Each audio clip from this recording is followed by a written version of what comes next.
Hello and welcome back to a brand new episode of the Pick a Side podcast. My name is Ja Morant and I'm here with River Brown, Andrew Velez, and Joel Dells. And this is now episode 526. We're here after a great week of football. We're here to talk some NBA as well. But for the most part, we're going to give our top 10 contenders, top 10 teams in the NFL halfway through the season. We're right there at the halfway point of the year. Sir, it's that time. Can you believe the season's flying quickly? Trade deadline's tomorrow. Any moves on the horizon? Brees Hall to the Chiefs. Apparently, Jaron Jones said he has a move. You know, He it's did. interesting. That's funny. You gentlemen have a bye week, so you guys got the week off from you know either a win or a loss. I guess I'm the only one here celebrating Victory Monday. This is true. Yeah. My team won. It's about time we had a bye, man. Yeah, my team didn't lose. You have Both it of once us, a huh? year. You have it once a year. Yeah, I know, but I feel like we've been playing like tough teams every week. Last You year, haven't. bye was early in the year. They did have two byes. Oh no, excuse me. You guys played round one. Yeah. You guys played round one. Yes, we did. We had a bye, I think, week 5 last year. That's what it was. Yeah, week 5, I think, something like that. After the Tampa game, was it? No, Before yes. Tampa? After we got belt. Yeah. Yeah, they gave us belt. We went on the Injured and bye. everything. That's really how it be. Yo, it's time.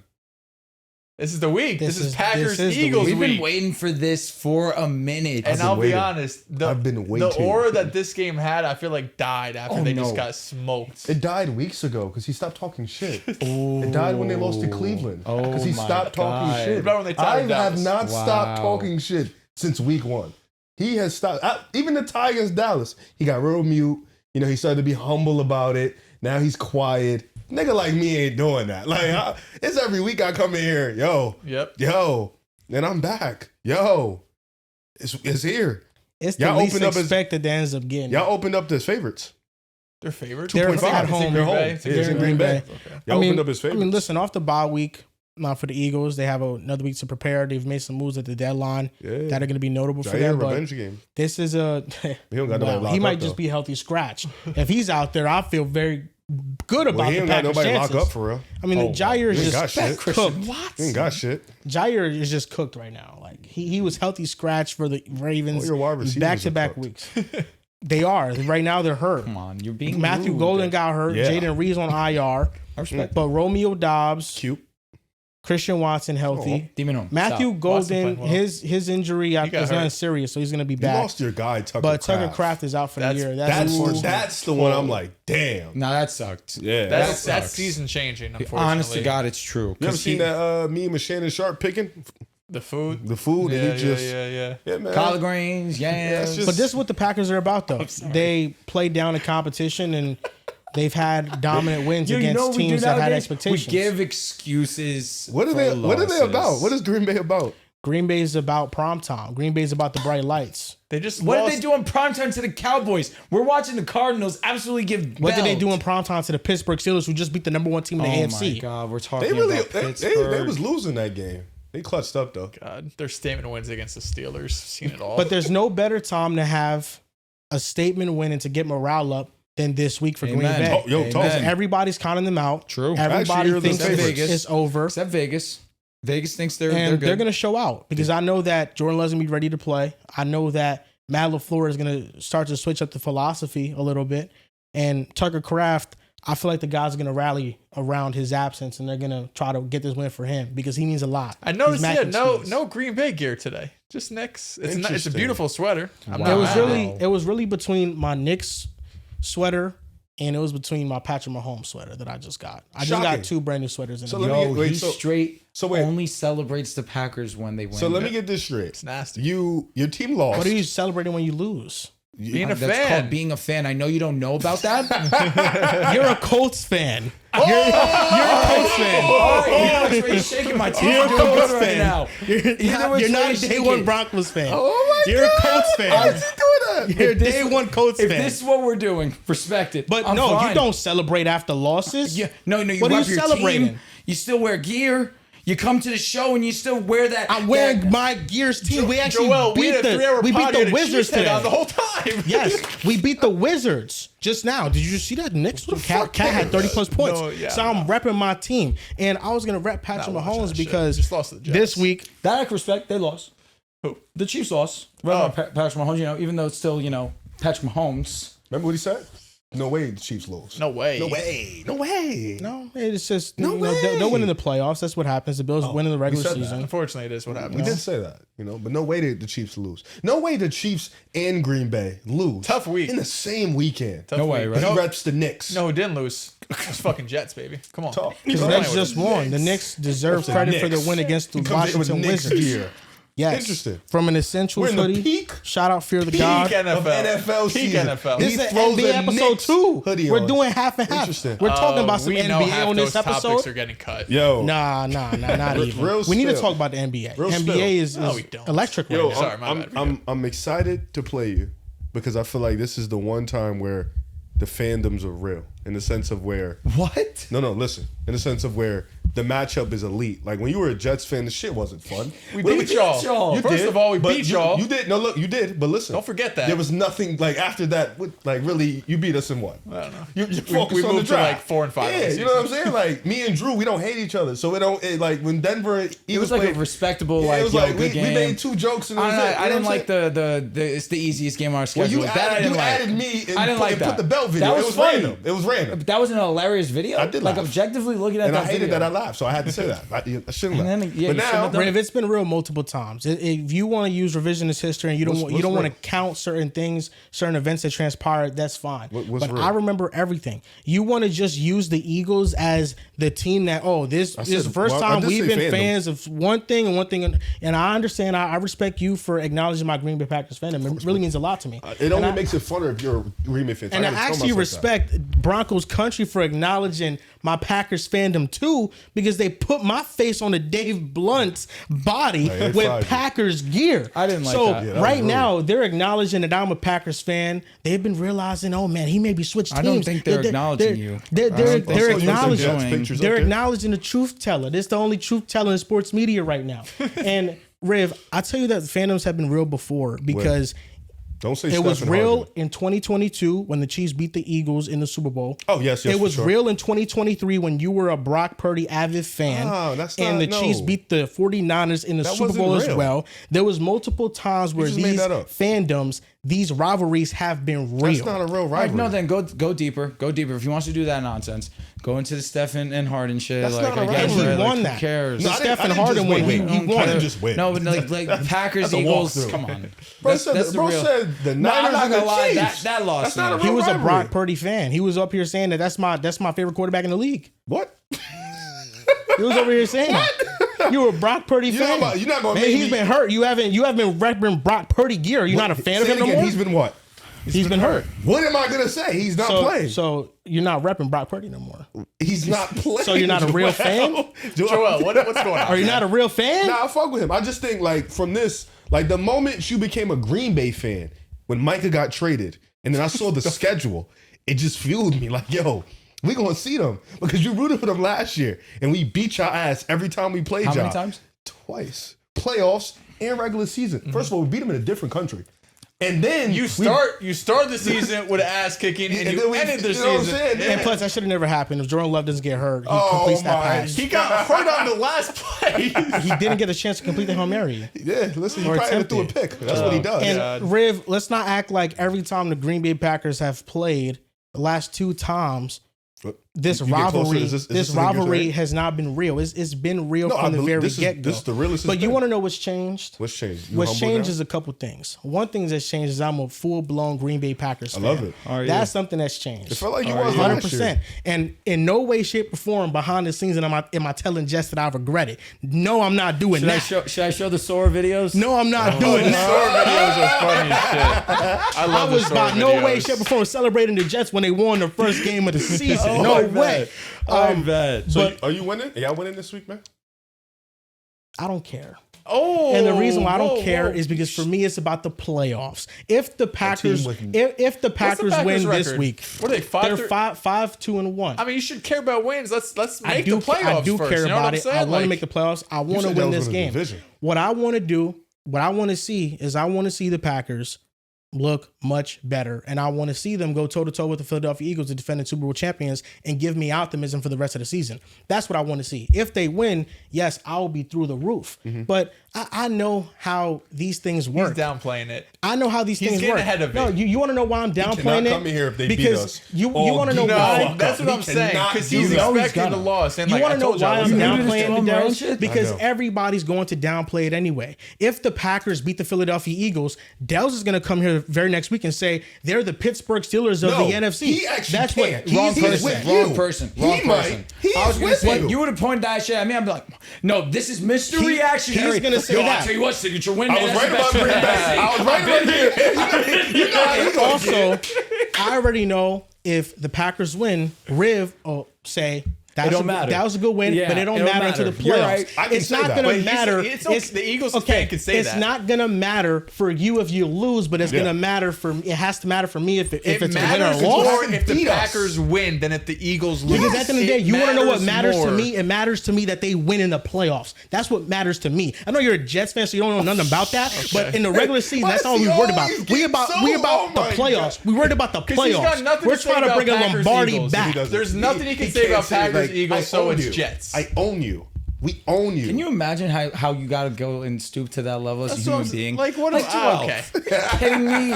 I'm worried about the playoffs, baby. He always gets The team that you cried for, you go and you take a dig at your whole team, like you literally cried. You know, I hate that Jesus. because you was defending Green Bay and you could have been over No, there. quite was. literally. I No, would've he felt was bad not for you. defending Green Bay. Oh, he Let's picked his stop side? it. He picked his Let's side? stop it. Oh, he No, picked his side? he thinks they're pretenders. He called them a contender a couple He weeks also ago. called them the Now best they're team in the league after pretenders. they beat Detroit. No, Riv, he was out on the Yeah, I Eagles know. for a He's while all this over the year. place. So Nah, no, man. I know You that. really I know that. He's all over the you place. want this game He's worse to- than Stopping you. me. you want this game to matter for me so much, but it's not mattering for nobody else. It does Listen, matter. Of course Respectfully, it you know matters, You but know at the end of the day, it's about the playoffs. It matters more for you because you guys haven't beat us. That's what it is. Like, we own you. Like if I took that mentality, which I do, which is fair, into every single Broncos game, right? If I took that game for the Eagles, if I took that mentality for the Eagles, if I took that mentality for the Giants, like, oh, it's one game. If I took that mentality for this past weekend versus the Texans, like, would you respect me for that? No. You can't downplay this can't do rivalry, that. man. It's like it's staring in Every your game face. And even more, it's rivalry. You're, Exactly. in, you're in Staring a in your division face. race. You're in a potential You NFC gotta- conference You race. gotta see us to get to the big picture. There's no escaping this. You know can't that. run in the from this dick. playoffs. You can't. In the You can't. playoffs. So it doesn't You matter can't, that the bro. Bills beat the Chiefs. It does matter slightly. You But can't ask him about Mahomes, bro. the Bills have beat the Chiefs every year in the But regular we season. all thought that the Chiefs were going to win. Aside from you, you love the Bills, whatever. We I all think Dells thought picked the Bills too. Did if you? I'm I not picked mistaken. Chiefs. He He picked the picked Chiefs. we all thought that the picked Chiefs were Bills. going to beat the Bills. The Chiefs are better than the Bills, more complete than the Bills, still are. and the Bills go on to play maybe their best game of the season. Yeah, Maybe. Dude. That it matters. it matters for their outlook on the season and the respect that now we know their defense might not be completely 100%. trash. So what it's going to matter for the Packers in a sense that they need to bounce See what back they're from made a of. Panthers Yeah. game 100%. where they lost. So let me ask you- That's They what matters for So let me them. ask you, Joel. So if, hypothetically speaking, actually in this dream world, because it's not going to happen, but in this dream world of yours, if, I can't even say it. He's being rude. He's If being rude. Green Bay magically somehow maybe Hurts get hurt or something. Green Bay wins this game. Are you going to come in here talking your shit? If Green Bay wins, Or are you going to say it doesn't matter? I'm gonna be the most unbiased analyst in the world, and that's Okay. I'm gonna talk about the Packers honestly and say what they did good, what they did wrong, He's maybe areas they lying. need to improve. You're and the lying. Eagles, I have nothing but respect for the defending Super Bowl champions. Scary, yeah. There's He's so nothing scared of us. that honestly, there are a few things that I respect more than the Philadelphia Eagles and what they've been able to do. We broke and them. Harry Roseman. I've never seen somebody and more terrified of Jalen the Jalen Hurts. He's been terrified. on Here's the this thing. side all season. No, here's the thing. He's been terrified of He's Eagles fans. Like terrified, he's bro. Here's the thing. The team he hates the most, beat them. yeah. Twice. The team he hates the most, they beat Twice. him. No, forget about that. Us. Oh, yeah. We beat y'all. Oh, yeah, And yeah. this is the team that he hates right now more than any other He team does right not now. care. He's And that guy went to Philadelphia and he went and delivered a W. I'll tell you this. You better win. Because now you're going to hear from him. You're going to hear from me. I really don't care about hearing from Broncos fans, you or He takes anybody them on else with force. to That's try. how I know he's scared of to try to Eagles fans. to try He's to terrified. Eagles gaslight fans me have really got into, terrified, into bro. thinking Bo Nix Because is better than what he used to is. think that he had ammunition on the Eagles. He doesn't. Now it's going to be the same way Because he with the joined Green Bay, he Broncos. was like, shit. Shit. Like, this ain't, nah. What happened is that real talk with MJ.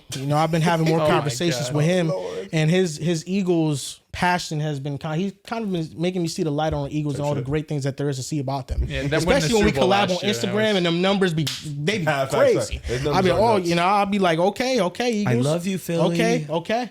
I'll go to the game next time SeatGeek sponsors it. I'll go. I'll be there. I'll be there wearing something, maybe. But no, listen, I think this is gonna be a great regular season matchup. I love him saying But regular season. it's just ironic how if the Packers win and the Eagles lose, it doesn't matter. You're just going to bring up an excuse and how it's just going to matter in the playoffs. For Dells, he's probably going to overreact and say the Packers are the best team in the NFL and they're going to win the Super Bowl. For Drew, he's probably going to be back on Green Bay if they do win against the Philadelphia Eagles. But what did you just say with the Chiefs? The Chiefs lost to the Bills. But in the grand scheme of things, it doesn't matter for you because the Chiefs always beat them in the playoffs. We just beat y'all last year in the regular season and in the playoffs. So walking into this game, you got to win more than we do. Because if we lose, we can say, well, you still got to beat us in the playoffs. The same way how Chiefs fans probably do the same thing with the Bills. But they're like, all right, you still got to beat us in the playoffs. This game matters more for Green Bay for one reason only. For the fact that the NFC North is the toughest division of football, and you cannot give any wiggle room to the other teams. That's why this game matters for them. That's another reason. The Philadelphia Eagles, they have the NFC East locked up. The Commanders are done. The Cowboys are awful. And the Giants, they're not a good team either. The Vikings, Bears, and the Lions are all really good football teams. So if the Packers lose these tough stretch of games, because it's not just against Philadelphia. They're going to face Detroit. They're going to face Minnesota. They're going to face their division opponents in the next coming weeks. That's what's going to matter for them if they want to win the NFC North, because ultimately this game matters. What matters to me is the Packers going far in the playoffs, and what matters to me is the Packers winning the NFC North. That's what matters. We play Detroit after this. I'm excited. There's big couple games coming up. Detroit, Chicago, Chargers, Dallas. Listen, Joel, that means Y'all every got the game Chargers. matters. That means this Philly game matters just as much as the Cleveland game matters. And I've been waiting for these games. I've been waiting for these primetime games. I'm tired of watching the Packers at 4 o'clock. Sounds scary. After last week, you probably hope can we play the Giants one game before we No, get a little they do tune up face or the Giants. something? They do face the Giants a couple weeks from now. They do. That might be a trap game for y'all. I mean, how they've been playing, absolutely. But for me, I liked waiting all day and waiting for the Packers to play at 8 o'clock. I loved it. It was awesome. That's what I want to do. I want to play on prime time. Packers are a prime time team. It's weak. And It's weak. It's weak because at least I came at you spicy. Yeah, it's soft, man. You're supposed to. This is supposed to be game of the week, game of the year. This is Game of supposed the- to be we've pick a been side waiting game of for the this year game, for like, 2.5 months. We've been waiting. We were underdogs. We They're circled this favorites. shit. Favorites, and he talk about doesn't matter. All that matters is the playoffs. We just gotta worry about playing good. Even if we lose, we play good. Like, come on, man. This is you weird. just said all that matters is the playoffs for the Eagles. For us, They're Super Bowl we just won a champions. bowl, and then we was there in 2022. When the last time y'all won a bowl? 2010. You wasn't even there. That's the point. No, So you ain't even see that. But where he was on the AFC, losing AFC championships. No, I was in my cousin's house in his second floor apartment, and I was watching the Green Bay Packers put belt to ass on the Steelers. That's where I was. I mean, I'm sure all And Jets fans 2010 are was happy. an exceptional year for me, all around. How so? You about to say AFC Kobe? championship for the Jets Jets. literally lost. If he says Kobe, I'm leaving. If he says Kobe, I'll pee. Like, I'm leaving. Why was it exceptional for you? Game 7. Where Kobe was mid. The intangibles. The rebounding. The rebounding. What was he, like 6 for People always 28? forget the rebounding. Shit. They just never 6 for want to mention 28? that. It was some nasty shit. I don't know if that was the actual split. I'll be honest. Keep shooting. Respect. 100%. Keep shooting. Who else going to shoot that shit? Derek Fisher? Keep shooting that shit. Meta man. World Peace, allegedly. Let it 5, man. All right, listen. Best of luck. Wow. Damn. Yo, I can't doubt You're that, just man. making me go do the most. I'm not with it, man. That's cool. I'm We don't not with respect it. y'all either. Yeah, I respect the Eagles. You got to. I respect 6 them. for 24. Close. That's not enough shooting. No. I need 30. Pau Gasol was 6 for 16. Meta was 7 for 18. See, he I mean, took too listen, many bro. shots. You have to watch the game, though. They was in the 50s in the fourth quarter. No, yeah, the final was 83-79. It was one of the lowest scoring finals games in NBA history. Disgusting game back in the day. It was a defensive oriented game. There you go. How are we knocking Bean for that? No. Shout out to Kobe, man. One of the all-time He greats, won. man. So He did win. That is all that all that matters. matters. Jordan Love, all-time great. Type shit. He's on that trajectory. You look at his numbers Holy compared to shit. Brett Favre and Aaron Rodgers. Type shit. All-time great trajectory. We're just throwing anyone in that. No, Jordan Love is Better a numbers guy. than Brett Favre and Aaron Rodgers, right? Yes. Oh, interesting. Because So Bo Brett- Nix has better numbers than a lot of people, but I can't say that. You can't. So it doesn't matter. So wait. So Don't ever utter Jordan Love's name in the same breath as 2 first ballot. Did Hall you of know that Famers. Aaron Brett Favre and Rodgers- Aaron Rodgers clones should come in here and beat us. Did you know that? I mean, you'd hope. Hope, right? Did you know Hope. that Aaron Rodgers, Or beat the Panthers. the 2010 season when he won a Super Bowl, he had 9 interceptions through 9 games played, right? Here we go with the conspiracy bullshit. Go ahead. It's not continue. conspiracy. I'm just saying. Love doesn't have, what is it, I'm like just 3 saying, interceptions? Aaron Rodgers, the playoff Are run you saying you had solidified to pick a him. game? The playoff run solidified Aaron Rodgers. He wasn't Aaron Rodgers that year shit. until he proved the whole world wrong. I mean, do you seriously think Bo Nix is anywhere near close Jordan Love? Anywhere near close? I mean, Jordan Love doesn't move Well, anyone. Jordan Love's nowhere close to Aaron Rodgers. Exactly. Yeah, Aaron Rodgers is one of the 5 best quarterbacks in the world. Well, you're the one who's making the And You all comparison. literally time. just You're said making his the numbers are comparison. better than Aaron Rodgers and Brett Favre. Aaron Rodgers' first 3 seasons starting for the Packers. That's different. He didn't win MVP until his 2011 season. They went 15-2. No, 15-1 actually, because back then it was a 16-game season. So same thing with Brett Favre. Brett Favre, after his first 3 seasons, rattled off back-to-back MVP. 3. And they had better receivers too. You give Jordan Love, Greg Jennings, and Jordy Nelson, and Donald Driver. You would have and- done what? My goodness, he would have won a Super Bowl. Even that back then. He's going to win it this year. Oh, type shit. I'm glad you're still there.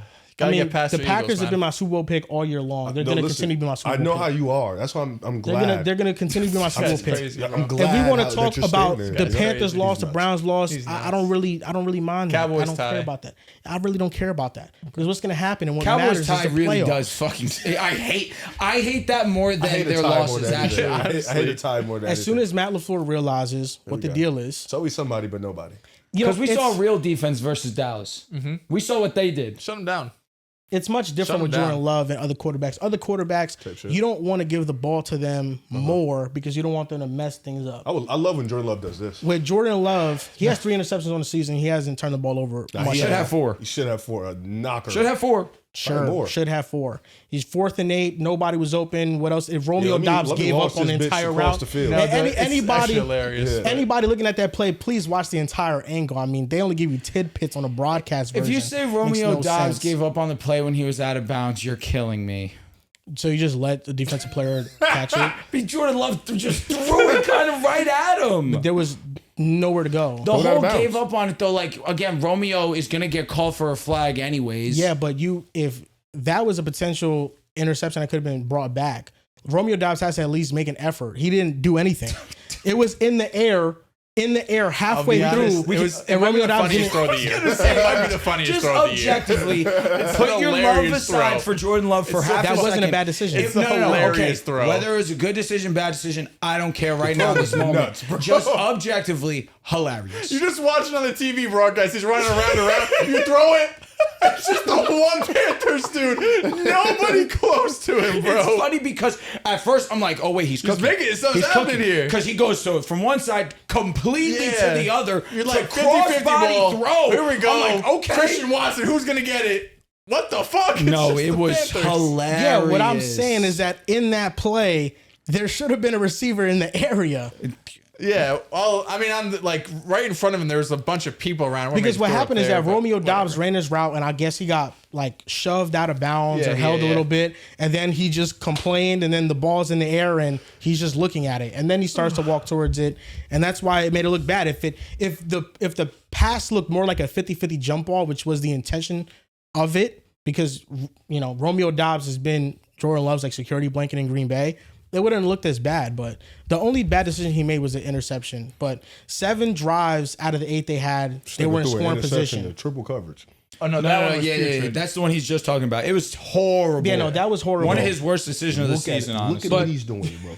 Look at this dude. First drive of the game, Savion Williams fumbles, field goal miss, 4th and 8 going for it when you could kick points. Yep. Like, it just makes no sense. I thought the game was just weird.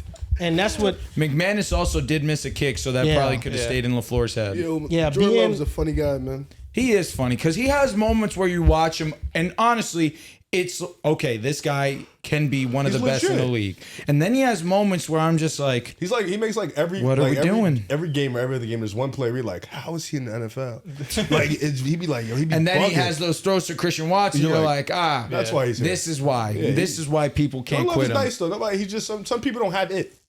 He does have it. I'll tell you who does have it. You know what? I won't because I don't want to make everything about him. Some teams go in Super Bowls. Yeah. And they outplay gods. Some people do that. Are you admitting Mahomes is a god? He's in a the football. NFL? He's a football legend. Football god. I'm just surprised because you never show him this ounce of respect. Well, he's my number one quarterback. Well, you said he regressed. I'll be honest. Yeah, no, I like I to won't troll be you. caught dead rooting for Mahomes. However, you have to be brain dead to at least not acknowledge that he is an all-time he's a great. god. Yeah. And sometimes a god faces off against somebody who can get godly too. David versus Goliath. Sometimes David You know what I'm wins. saying? Like Hercules died. Damn. Although Goliath is the Eagles roster. That's Goliath. I mean, somebody had to throw that football. I mean, that day, Jalen Hurts was Goliath, too. He played exceptional. somebody had to throw that football. Somebody did. Somebody got to throw that Mahomes football. never played as good as. I'm just let me not go I'm saying crazy. somebody had to throw that football. That's all I'm saying. You picked him. You did. That's a shame. And you picked against him 2 years in a row before that. We was there. We ain't had that fumble. We'd have won. Facts. Yeah, we ain't had that fumble. We'd have won, man. Who fumbled that? It really wasn't Hurts. It was a bad snap. That was the fucking ghost of Mahomes. Wait, with the giving him a Nick blessing. Bolton one where he picked it up? Nah, that was all Hurts. He just dropped it. It was That's some fair. bullshit on It felt like it looked a little high, but you know what? It don't even matter because we ran it back and give you a belt. Yeah, Mad yeah. belt. Point Gucci differential. Louis. Point Gucci Louis. Fendi, Oh all my that. God. Oh No, my it God. makes up for like 2 Super Bowl Yeah, losses. like- It does, for sure. That shit was bad. Now, this week would be a great time to be reactionary, but That's not what we do. this week we're going to be more level-headed because this week we're going to take into account everything we've seen all year long and put it into one list.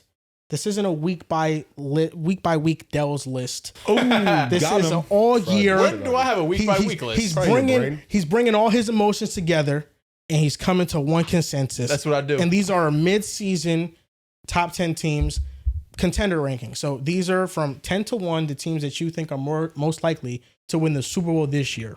Number 10, the Baltimore Ravens. Holy shit. My honorable mention, the Tampa Bay Buccaneers.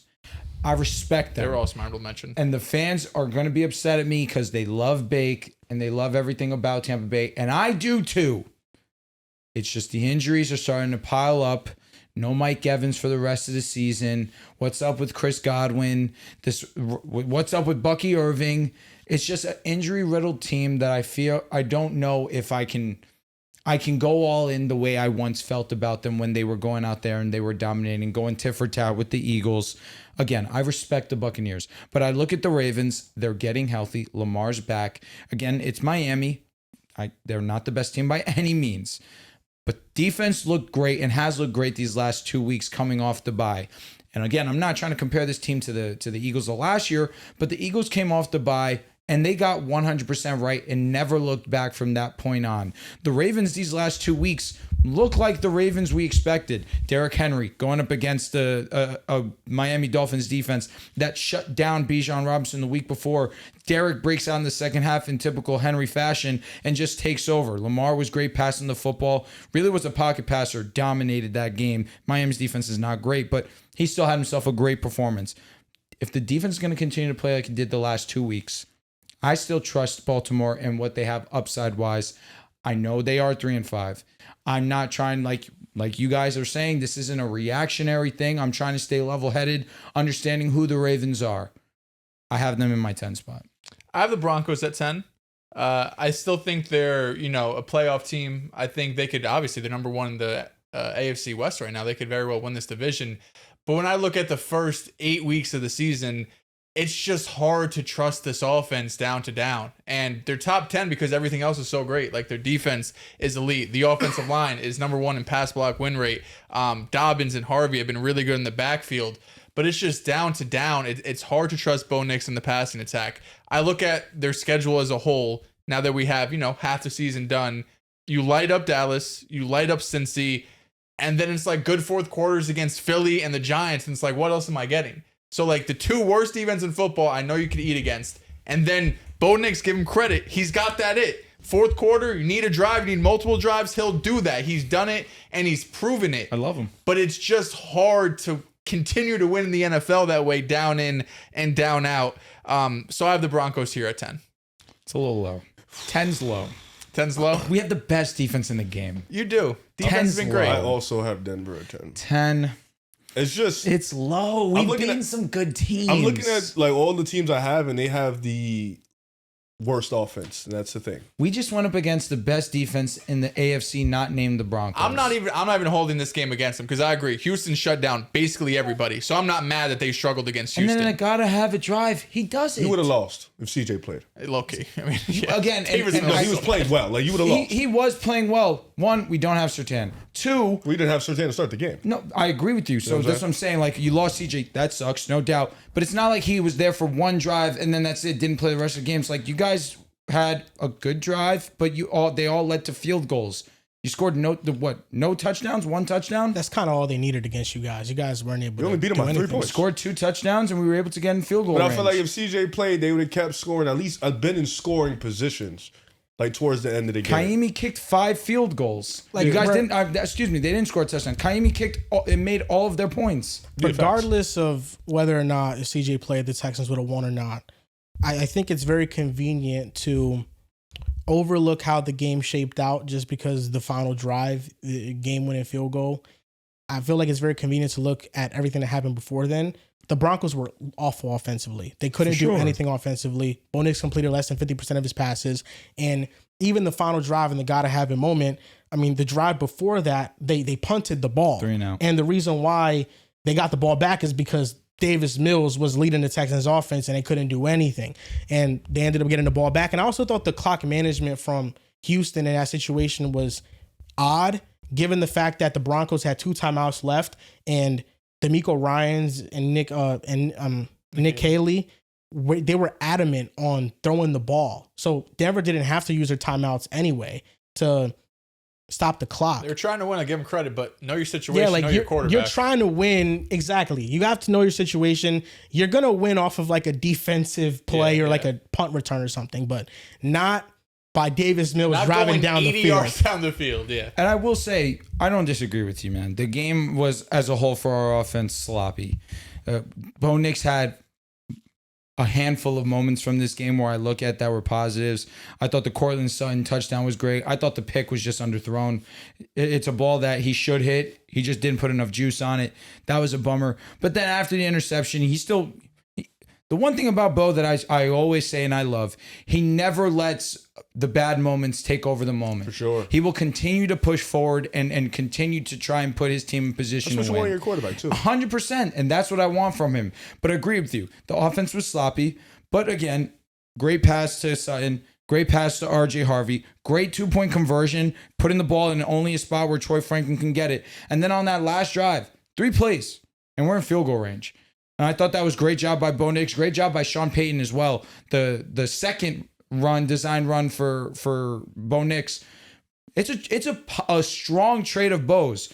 Get him out, moving with the ball. He's athletic. Yes, let him use his legs. And we saw that on his last drive. But I don't disagree too much. But against the best defense in the league, in a moment where you needed to have it against, one of the best defense in the league in the Houston Texans, he was able to get it done again. This is against the Texans. This is against the Eagles. 2 of the best defenses. He was able to be clutch and overcome in those moments. But again, it does not trump the whole game because as a whole, I agree. Offense was sloppy. But I do think 10's a little disrespectful considering with Surtain, we're the best defense. Yeah. I question not the Broncos defense. I think it's fine. Even though in this game with CJ Stroud in it, they were able to move the ball. And I think the defensive line has slowed up a little bit. They didn't look as dominant against Houston. Zach was a dog yesterday. And he almost got hurt. And he got an elbow on a chip from the running back. But I thought they looked much more dominant either way. The Texans couldn't do anything. It was kind of much of what I expected. The Texans offense is just that type of offense. But there's really only been one team in the Broncos' last 2 seasons since they've become an elite defense where they shut down the offense. And that was the Dallas Cowboys. The Dallas Cowboys is the only top-end offense that the Denver Broncos defense has shut down. And we see Monday Night Football, the Arizona Cardinals defense is also shutting down that offense. So how are the Broncos going to look against Buffalo, against Kansas City, against Baltimore? What about the Eagles? The Eagles, they're not a good offense. Especially at the time that they played, they're not a good offense. Getting better.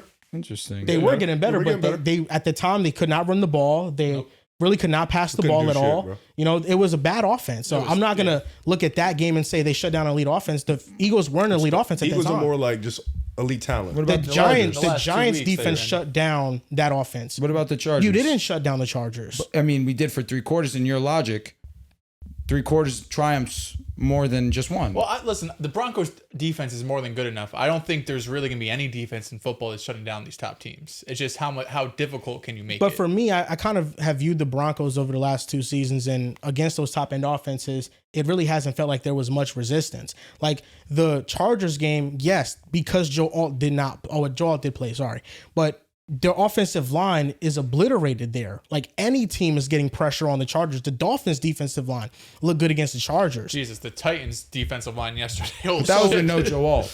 With Joe Alt, prior weeks 1 through 3, with Joe Alt, the offensive line looked salvageable. It's once Joe Alt went down that it was a whoever offense and whoever offense, Yeah. which is unfortunate. Joe Alt raises the floor. Herbert's pressure rate with Joe Alt still has been like 40%.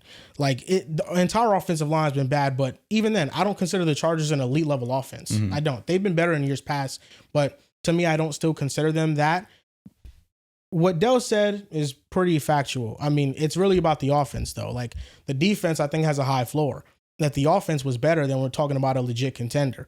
I had them at number 10 too, and it's because the Broncos offense is like 26 in success rate.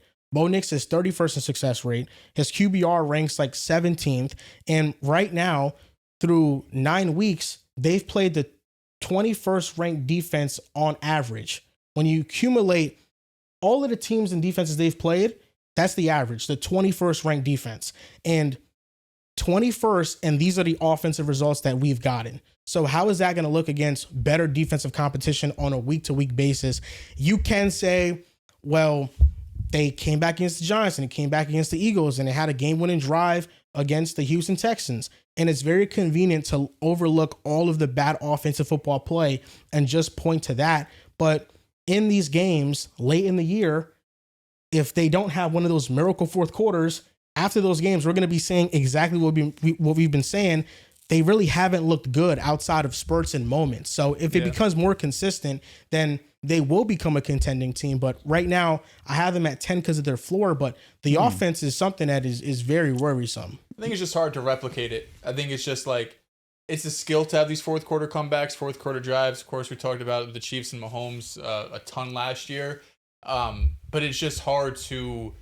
You're going into each week and it's like, shit, man, the offense really might not do anything for like 50 of the 60 minutes. And we got to hope in the last 10 minutes we can make some shit happen. I saw one stat after the game that half of Bo Nix's passes, I think it was like 18 out of his 37 passes, either went behind the line of scrimmage or 20 plus yards down the field. It's kind of that middle of the field right now that isn't being utilized as much as you probably like. We love screens. They're not overly successful. We take deep shots constantly because we're Bo like, Nix is number 1 in terms of 20 plus yard attempts. He's about middle of the pack in terms of adjustment. Because again, we're an offense that tries to beat you behind the line of scrimmage and try and manipulate that and then take the deep shot because you're playing us so close to the line of scrimmage. Just play normal. It's a gimmicky offense. It right is now. way too That's what it much. is. Just run a regular offense. Well, we got at 9. Number 9, I got the Colts. Maybe I'm very low on them. See, I and that's guess what loses me. The 7-win teams are dropping. For me, the Colts, it's just their defense I don't think is that good. I think the Colts defense is a bit overrated. They need more defensive line help. Their secondary, they probably will get healthy as the year goes on. But it's kind of the thing where it's like, how much stock am I buying into what the Colts are doing and that translating into January? Daniel Jones had 5 turnovers against the Steelers. And after that first one, he really spiraled. He did. Like, I will say that there was two or three of them that I didn't put fully on him. I think the 2 strip stacks were just offensive linemen getting beat. And it is one of his weaknesses back in New York too. You know, he just doesn't field rushers in the pocket. So he often stays still and, you know, it can lead to those strip sack fumbles. The interception of Payne Wilson was awful. But then after that, like, one of the interceptions was just tipped up. It was just unlucky. And the other one, he was targeting the right place, targeting Alec Pierce, but it was just a bad throw. And it was already late in the game. It did just completely ice out any chances of them coming back in the game. But if you can take away Jonathan Taylor away, and you have to have Daniel Jones win the game, that's where I have my hesitancies on the Colts. And I know that they're playing amazing. Their offense is otherworldly, but with the vulnerable defense, if any team can take a lead on them and then play with the lead and they have to be more pass heavy, I really have concerns about how they're going to look. They did do it against the Broncos. And the one thing that does piss me off about the Colts over us is that we lost. The record says we lost against them. We won the game. Our offense, that's a game that our offense does not get credit for. Bo Nix does not get credit for. He was great against the Colts. But we lost that game on a leverage penalty. The Colts have been the team that's deemed the best. Well, they are number one in the AFC, but they're, prior to this week, being deemed one of the best teams in the league, a top 2, top 3 team in the league. When the Broncos were literally one of the worst calls of the season away from a win. Nevertheless, I don't mind the Colts because they've been playing great football. The quarterback had a rough week this week. Daniel wasn't his best by any means. 6 turnovers or 5? I thought it was 5. He was had it 5. 6? There were 6 total turnovers because Josh Down muffed the punt. Okay. But regardless, number 9, I do have the Colts as well. There we go. It's because of their defense that I'm not overly in on them, but the offense has been one of the best in the league. There's nothing negative to say. Daniel Jones struggled, but you're going into Pittsburgh. It's a tough environment. No excuse for the horrendous performance that they put forth as a whole. The offensive line did get beat up, but Daniel's got to be better, and he has been great for 95% of this season. I'm not going to give him a pass for it, but with how much great he's given you so far this season, you can expect him to get back on track. So again, I have them at 9, mainly because of their defense. I have the Ravens at 9. It's mostly just due to what is their defense. Is the defensive turnaround we've seen the last 3 weeks real? You go back to, was that week 6 now against the Rams, which was a weather game to be fair. Only let up 17 points against the Rams, less than 250 yards. Against Chicago, you allow 16 points. You shut down their rushing attack, who had been dominant. We just saw last week played Cincy, but a rushing attack that's been dominant really since the bye week. And then the most recent week against Miami Dolphins, who looked great against Atlanta, were able to shut down their offense entirely, allowed 6 points. Tua in the passing offense had multiple turnovers. So their defense in the last 3 weeks had shown us a lot. But I still don't know if that's who they truly are. It's just the first 6 weeks of the season, their defense was so terrible that it felt like it can't be this bad forever. But when we see in the last 3 weeks, it's like, is it this good? Because they're playing at a top 10 level. In the last 3 weeks, they're 7th in success rate, and they're 13th in success rate, 7th in EPA per play. So they're playing at a really solid level. I'm just worried, are they really not this good? Are they kind of like just a middle of the pack defense, which I think is still good enough for them? Mm-hmm. And on the other side of the ball, I'm like 10%, maybe 20% worried about Lamar Jackson, his hamstring still, because we watched this game. For sure, bro. He wasn't moving. He had one real rushing attempt where he went up the middle and he looked fine. He got up a little slow, but he just didn't move like I was expecting Lamar Jackson to move. And maybe, short week, first week back from a hamstring, but it's just, it's so risky, the game you're playing, that if he isn't at 100%. With that said, if the defense keeps playing like it's been playing and Lamar's healthy, this could be a top 5 team. Ravens in your top 10, man. That's tricky. I got the Colts at 9. I think with them in Denver, it's really just a would you rather, in a sense of would you rather a high-powered offense versus a high-powered defense. I think right now I'm feeling more of the offense just because they have a balance of an elite run game with a couple of complementary wide receivers that's been playing really well. And Daniel Jones, like you mentioned, he's been solid this year for 90% of the year. Can I ask you a question? Yes, you can always ask me. For every test they've had, have they not lost? Who? The Colts. So you're saying they have had 2 tests? They've had 3. If you count the Broncos, which I do, even though we lost, I still think we won that game. Was that a failed test for them, though? I think no, because their offense showed up. Move the ball, yeah. The Rams, they lost. Yeah. That's a game, though, that they should have won. And the Steelers, they lost. True. But if you're going to say about the Denver game, you should say they should have won against the Rams. I don't disagree with you, but they also did give the game away. We lost on a leverage call. I know. I think it's an interchange. Like if you want it went from a 60-yard field goal that the kicker was not even close to 45, drilled it right through the middle. Even the still, only they game went the bar for Colts bar with the Rams. have looked bad in is the Steelers game. But look at their schedule. Yeah. We've gone up against the Texans. We've gone up against the Eagles. I mean, they'll play the Texans soon. So The Texans aren't good though, Texans defense is amazing. but they're not a good team. Like Yeah, they're- I'm not looking at the the Texans. Texans we gave better win great this games game. to every single team they've played. Like I have no doubt the Colts would beat the Texans. is Arizona a good team? No, Because you called them a good team and they've been in all their close games. they're mid. They're mid. They're in the hunt. Houston's probably the That same. was making Has this Texans interesting. not been in a great game with every single team they've played? Yes. Their offense is so abysmally bad that they can't win. That's the thing with them. Their offense, honestly, this team feels like the 22-23 But their Jets. defense Like, has it's shown just- that it's that elite that every single team they've gone up, whether it's the Yeah, Rams, nah, whether you- it's the Bucks, You play doesn't Houston's matter. defense is still a the challenge. defense, It the is. It's defense gonna be is close awesome. games. There's no Yeah. doubt that it's a challenge, but when your offense is getting off the field so quickly and it puts so much pressure on our defense to be there so often. Like I think the Texans, that's not a game that I look at and I'm like, Teams still don't score that much against them, though. I all. understand the defense is awesome and it's a championship level defense that's being wasted because of the offense. Yeah. The issue with the Texans is not their defense. The reason why they're, for the most part, every other week, like a gimme win is because they can't move the ball. It's just, I don't want to make this sound rude, but there's not a lot of pressure. Like, there's pressure because they could pressure you, but there's no pressure because on the other side, like, the Broncos, they had 7 points for like 90% of this That's a game, fact. and there was never like, holy shit, man, Denver's got to score here. Because if Houston gets the ball back, they're not doing anything. They're Like punting it Fairbairn back had to you. 5 field goals. That's all they But did. they also did just shut down the Niners. Yeah. Niners are 6-3. I just beat the Rams. And they made CMC, well, they held the ball for as long as they did. They really dominated time possession. Even in our game, they did that too, early on in the first half too. They dominated time possession against the Niners. CMC was basically irrelevant in this game, one of the worst games that he's had healthy for the San Francisco 49ers I'm not too. surprised. I just feel like as a team, like them as a team, Saying they're not good? it's not a real test. I Like think- it's I not think- I think a. they're It's not if you Yeah, beat the they're mid. Texans. They're mid. Wow, I'm looking at you different. It's not. No. They're But mid. If you perform well against their defense, I am. But the Broncos didn't perform well But against we that defense. lose against them. It's similar to the Colts losing against the Steelers. You Yeah. shouldn't be losing. It would You be an shouldn't upset. be losing. And Yeah. that's the only game the Nah, Colts that's a have looked little bad in all different. year has been the Steelers game.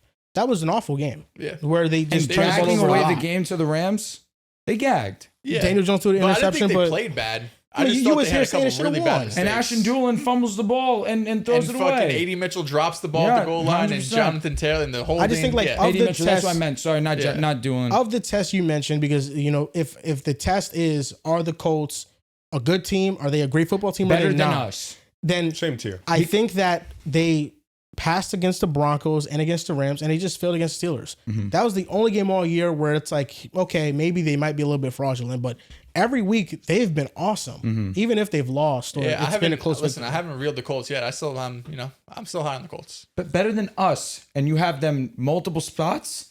I say that I mean, because Here's the fucking Ravens. we've at got 9, bro. real wins. is that crazy? Yes, they're not in the playoff hunt. Okay, the Broncos. Who do you have at 10? The Broncos. Yeah. The Broncos and the Ravens play tomorrow.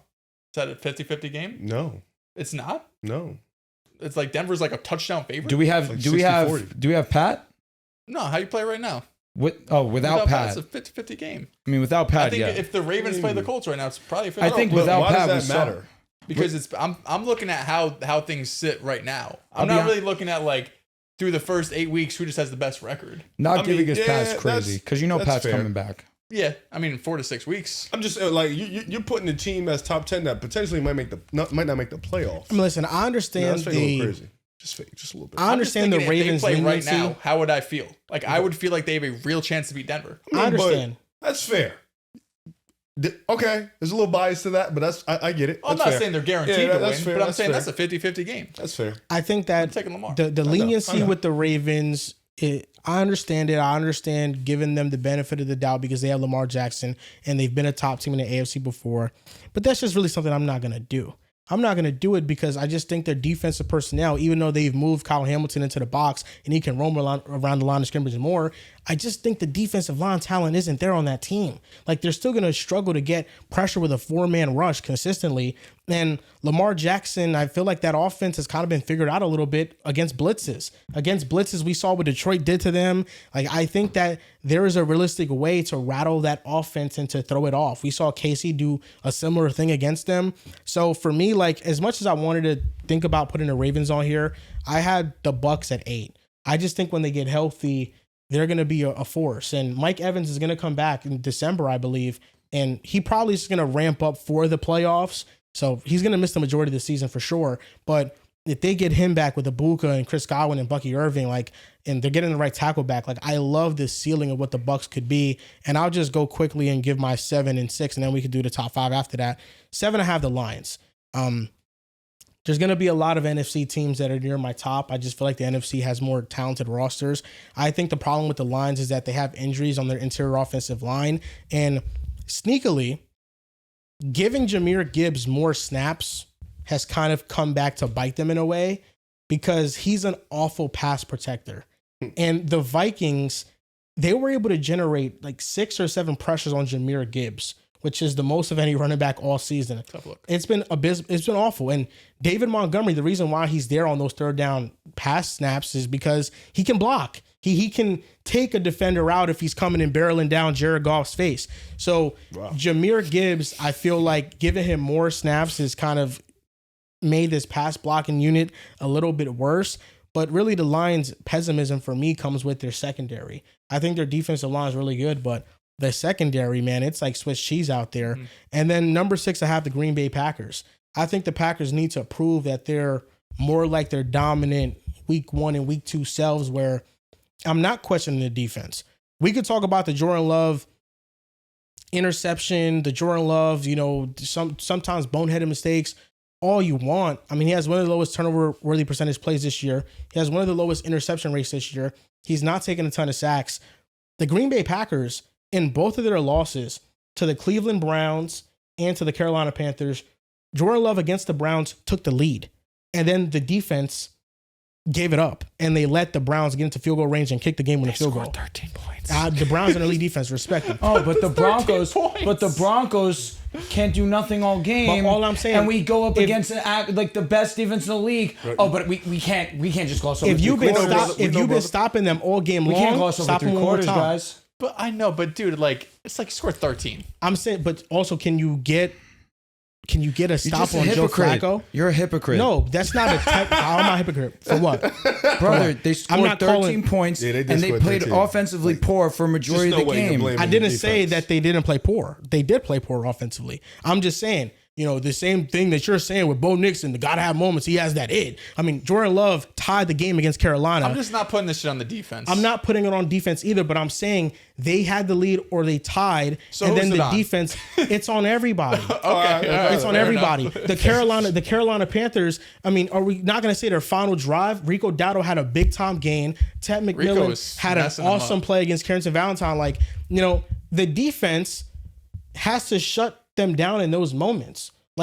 We saw the Eagles in the playoffs. Matthew Stafford had the ball last, and you won because the defense. They're not us. Okay, yeah, they're Super Bowl champions, but what I'm saying is that it's also they held Bryce to 120 yards. The two losses, yeah, but rating. Rico Dowdle had 141. No, they controlled the clock, and Rico Dowdle was able to run on his defense. For sure. So, Bryce Young, he didn't have a great passing game, but the Russian offense was awesome, and then Bryce Young on crucial third downs extended drives and got first downs. So, of course, the offense as a whole for the Packers needs to play better. But I'm also looking at the fact that the Green Bay Packers, like I said earlier, 7 of their drives were scoring position. Is missed field goal, fumble, the bad interception, and then going for it on 4th and 8, and the viral Jordan Love throw. Mm-hmm. But overall, the Packers left about 9 points on the board because of just red zone mistakes. And to me, they just need to clean that up, and the defense needs to look more like the dominant unit. The defense, to me, I feel like, at least right now, my vibe check for it feels kind of average. I'm with you. It doesn't feel like a great fine. Elite level unit. They had 9 total pressures against the Carolina Panthers when 2 of their offensive linemen were ruled out for the game. Their starting right tackle, Taylor Martin, was ruled out for the game. They had backups, and you couldn't get no pressure. Mm-hmm. So for me, the Packers need to show more of that version of themselves. And the offense, I feel like if LaFleur leans into the 3 wide receiver sets more and actually task Jordan Love with passing it down the field more, they'll get better results, because throwing the ball 10, 19 yards down the field, Jordan Love is one of the best, most efficient quarterbacks in the league. It's just over the last 2 weeks, they've had 26% of their passes come at the line of scrimmage or behind it, which is second only behind Arizona. So right now, he's not tasking Jordan Love to throw down the field. And I feel like this situation where you need to trust him more. You need to just throw it all on him. Like, I don't care. Sink, swim, fail. It doesn't matter. Sounds like me. Throw it all on him. Jordan You really Love, do sound like me. And I don't hate it. Jordan Love has shown multiple times. We saw it against the Steelers. Yeah. He was let loose against Steelers. He had one of the best games of his career. Without a doubt. Like, you need to just trust Jordan Love because the run game is efficient. They're top 5 in attempts and one of the worst in yards per attempt. Yeah, like, Josh it Jacobs makes no injuries. sense why they're still trying to run this offense through Josh Jacobs. But I do wonder if Kraft going out did really make That hurts them just bad. kind of throw the game plan away as a whole. I'm going with 8, the Green Bay Packers. The offense really is my main concern and the consistency of it. Defense also too. Like, I don't know what I'm getting week to week. But I agree with you, Joel. I don't think this game, I'm pointing the finger at the offense as a whole as opposed to just, you got to be more timely. They weren't timely, and when they got into those situations, they just crumbled. Play calling was terrible, whether it's your skill position players just not rising up. Jordan Love with the bad INT. It's just really inconsistent drive to drive. And game to game, I feel like I don't know what I'm getting out of them. The Lions, they're getting healthier. This is my number 7 team. They're going to get healthier. They're going to get better. I still do believe that this is my team to be in the NFC North. I don't disagree with what you're saying in terms of the run game. I think that does need to be more of the 50-50 split because we know what Monty brings. He doesn't like being called the power back, but he's one of the best in the league at it. He's such a great compliment to Jahmyr Gibbs, and I think that they need to go back to working on that. But also, I think that we saw getting J-Mo a little bit more integrated back into the offense. You need speed, and I think that you're trying to go all in on Jahmyr. I get it. He's arguably your best offensive player. I'd lean Amon-Ra, but tomato. These are 2 of the best in the league at their positions. The offense just needs to just find its identity that we've seen in years past. But the defense is going to get healthier, and it's going to become better. And number 6, this is where I have my Denver Broncos. We're one of the most disrespected teams in the league, and we've won 6 straight. Our defense is one of the best in the league. Arguably the best in the league. No pass attempt for the next few weeks. We're going to see what Riley is made of. We're going to see what Jade is made of. Hopefully we make some moves at the deadline. But I love what the run game has brought. Obviously, we understand what the offensive line's done. I would like to see more consistency out of our quarterback from quarters 1 through 4. But I really would like to see more consistency out of our play calling as well. We need to utilize the middle of the field more often. We need to utilize the intermediate of the field more often. That's really what I need to see. Enough of the constant checkdowns, enough of the constant screens. Let's just run a regular offense. Enough of the gimmicks. This isn't college. This is the NFL. Let's start running an NFL offense again. And if we do that, I do believe firmly we'll see a more successful Broncos offense. But in clutch moments, we've been sensational. We have some of the best wins on the season as well. One of the most exciting wins on the season. We've been great. It's just been unfortunate we haven't seen it for entirety of games in these moments because then it would shut up a lot of people. But our record speaks for itself. Our defense speaks for itself. And our clutch situation speaks for itself. I have us number 6. At number 8. Where Sorry, you did you gonna want to go? No, God. Okay, it was just the order we've been going. That's why. That's I went. Okay. Number 8 is where I have the Green Bay Packers. Ooh. I hate the Packers because I lost in Survivor. Shout out to Jay Walsh for locking down the pick-a-side Survivor. Shout out to Splash. Had the Chargers. Use Shout out code to Splash PICKASS. Sports, pick-ass. I hate the Packers now. They're my mortal enemy now. I've always been an Eagles fan, and they're going to go back-to-back. I love that energy. But when I do it with Lamar Jackson, I can't get a dap. Exactly. He didn't get exactly. one. Good. Good. Because that was cap. That's called keeping the same energy. For that, River Brown. I remember Hot dog. the things you said. I was here way before you were, brother. Oh, whoa. With Jalen Hurts. Oh, that's fair. And then he but fell off. Oh, No, but I loser. never fell Week off. 1. What? I've always been here. Drew, what he said week 1, statistically, you guys Yeah, won't go he's back. such You a know, dream. Green But Bay, now, they're now one, the Packers, blah, blah, blah. the Packers I'm hurt my heart. field. No, what happened was now you see them falling off. You need to jump on a new train. There's Stay personal on ass disdain now. on that train. Personal disdain matters. It matters. Well, my personal should've been- disdain is with you. Oh, well, then I can never be right with you then. It's Correct. Oh, And you never well, are. that seems unfair. I mean, Life. Coke. Fuck you guys. At number 8, I have Green Bay. Joel, I think what you said before is true. I just don't know who they are. What do they do elite? What is their thing, right? When it comes to Philly, I feel like I know what they are. When it comes to even Detroit, who I think are in like the same tier as Green Bay, I know who they are. Green Bay, I don't know who they are. This was supposed to be an elite defense, but They're 10th in terms of pressure percentage, which is good, but not elite. But like you said, sometimes they could just disappear like they did in this Panthers game. They don't shut down the run. They're 20th in rush success rate. Offensively, the numbers are good. I know, remember last week you showed out some of those Jordan Love numbers, but it doesn't feel like that. Like the eye test and just the general feel of the Packers is Josh Jacobs feels like he took a step back. I think more so due to the injury he's nursing right now. Yeah. But this is a team that last year was so dominant on the ground that they just don't have that aspect this season. And then the passing game, this Tucker Kraft injury matters a lot. Like, I know it's a tight end, and some people I still don't think are completely in on who Tucker Kraft is. In my opinion, his ceiling is like top 2 tight end in the league. And his 2 best games of the season directly correlates with the 2 best games the Packers had offensively. Against the Commanders, 6 catches, 124 yards and touchdown. And then against the Steelers, 7 catches, 140 yards and 2 touchdowns. When Tucker Kraft was the focal point of the offense, when he was getting 7, 8, 9, 10 targets a game, this is when the offense was moving. And now you just lost him for the season. It feels like the ceiling of this offense definitely takes a hit with that. With that said, I still like the coach. I still like the quarterback. It's still talented. So they're number 8 for me. Number 7, I have the Colts here. So I'm a couple spots higher than you guys. It was a dreadful game for Daniel Jones. 5 turnovers. It felt like once he had that first strip sack fumble from TJ Watt, which at the time, it was 7-0. They had just scored. They were driving down the field again. It felt like the Colts were going to go and cruise to victory. He gets the strip sack. And from then, it just felt like everything went to shit. I think what this game showed you was if you can get pressure on Daniel Jones, which I don't think this is news to anyone, but just the Colts offensive line has been playing so well.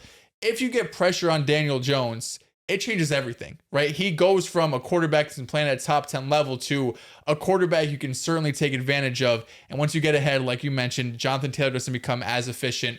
With that being said, I'm still looking at this as one of the best offenses in football. I still think Jonathan Taylor should be favorite for Offensive Player of the Year.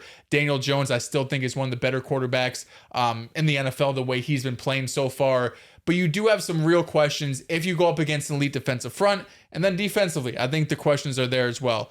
And then at number 7, who do I have at number 7? Because I lost my form. Number 7, excuse me, the Colts. Number 6, I have the Detroit Lions. This was a bad loss against the Vikings. I do think, I shouldn't say a bad loss, because I think this game is more who the Vikings are than what they've shown in recent weeks. 100% fair. This was JJ McCarthy coming back, and the numbers don't look pretty, but JJ had a really good game. Like this quarter 1 through quarter 4, this is the best game that JJ McCarthy has had throughout his career. Of course, only a handful of games. A touchdown he had to Justin Jefferson. Beautiful ball, beautiful catch by Justin Jefferson. But it's really just defensively, I was super impressed from Minnesota. Regardless, they're not in the top 10. Detroit's in the top 10. Both sides of the ball, top 10 EPA per play, offense and defense. Aiden Hutchinson, maybe this is on us. I feel like we should be talking about him more. He's number 1 in pressures. He's number 1 in hurries. He's coming off a season-end injury, and he is in like firm conversation for Defensive Player of the Year. He has been unbelievably good. The fact that he could come back from this injury and basically pick up where he left off. He is leading this defense because, the secondary is a real concern, right? The reason why this defense has been able to, have some success because how dominant he is as a pass rusher. And I don't think you're going to have a lot of games that look like this, where you're forced to drop back and you're forced that Jared Goff has to throw the ball a bunch and you can't get Gibbs and Montgomery going. They've just shown for 3 years that's not what's going to happen most weeks. They did get pressured a ton. I thought that Jared Goff even had moments where he had no time to do anything to get the ball out. And those were on big downs. Yep. So my 10 was Denver. My 9 was the Colts. 8 was the Bucks. I do think healthy, they're going to be a really good team. I think they deserve respect. They do, and I think they've had some big time wins. I think Baker's been incredible. I believe they were on a bye, so we haven't got to see a little bit of them. And the last time we did see them, they suffered a brutal loss. But they played really well up to comp, and I think their offense is high powered, has a lot of weapons at their disposal. Defense is sneaky too, has some talent. Number 7 is where I have Detroit. I do think Detroit is a team that has probably the most boom or bust out the next couple teams I'm going to name, because I think they can be as high as like 2. But just right now, I think with Detroit, the secondary is a legit problem. And I think that secondary, outside of their safeties, those corners are really a big issue. Shout out to Terry Arnold, though his podcast is really dope. 10, 9, 8, 7. Yes, and then number 6, I got Green Bay. I think the weapons room is a problem. I think they have a lot of good players.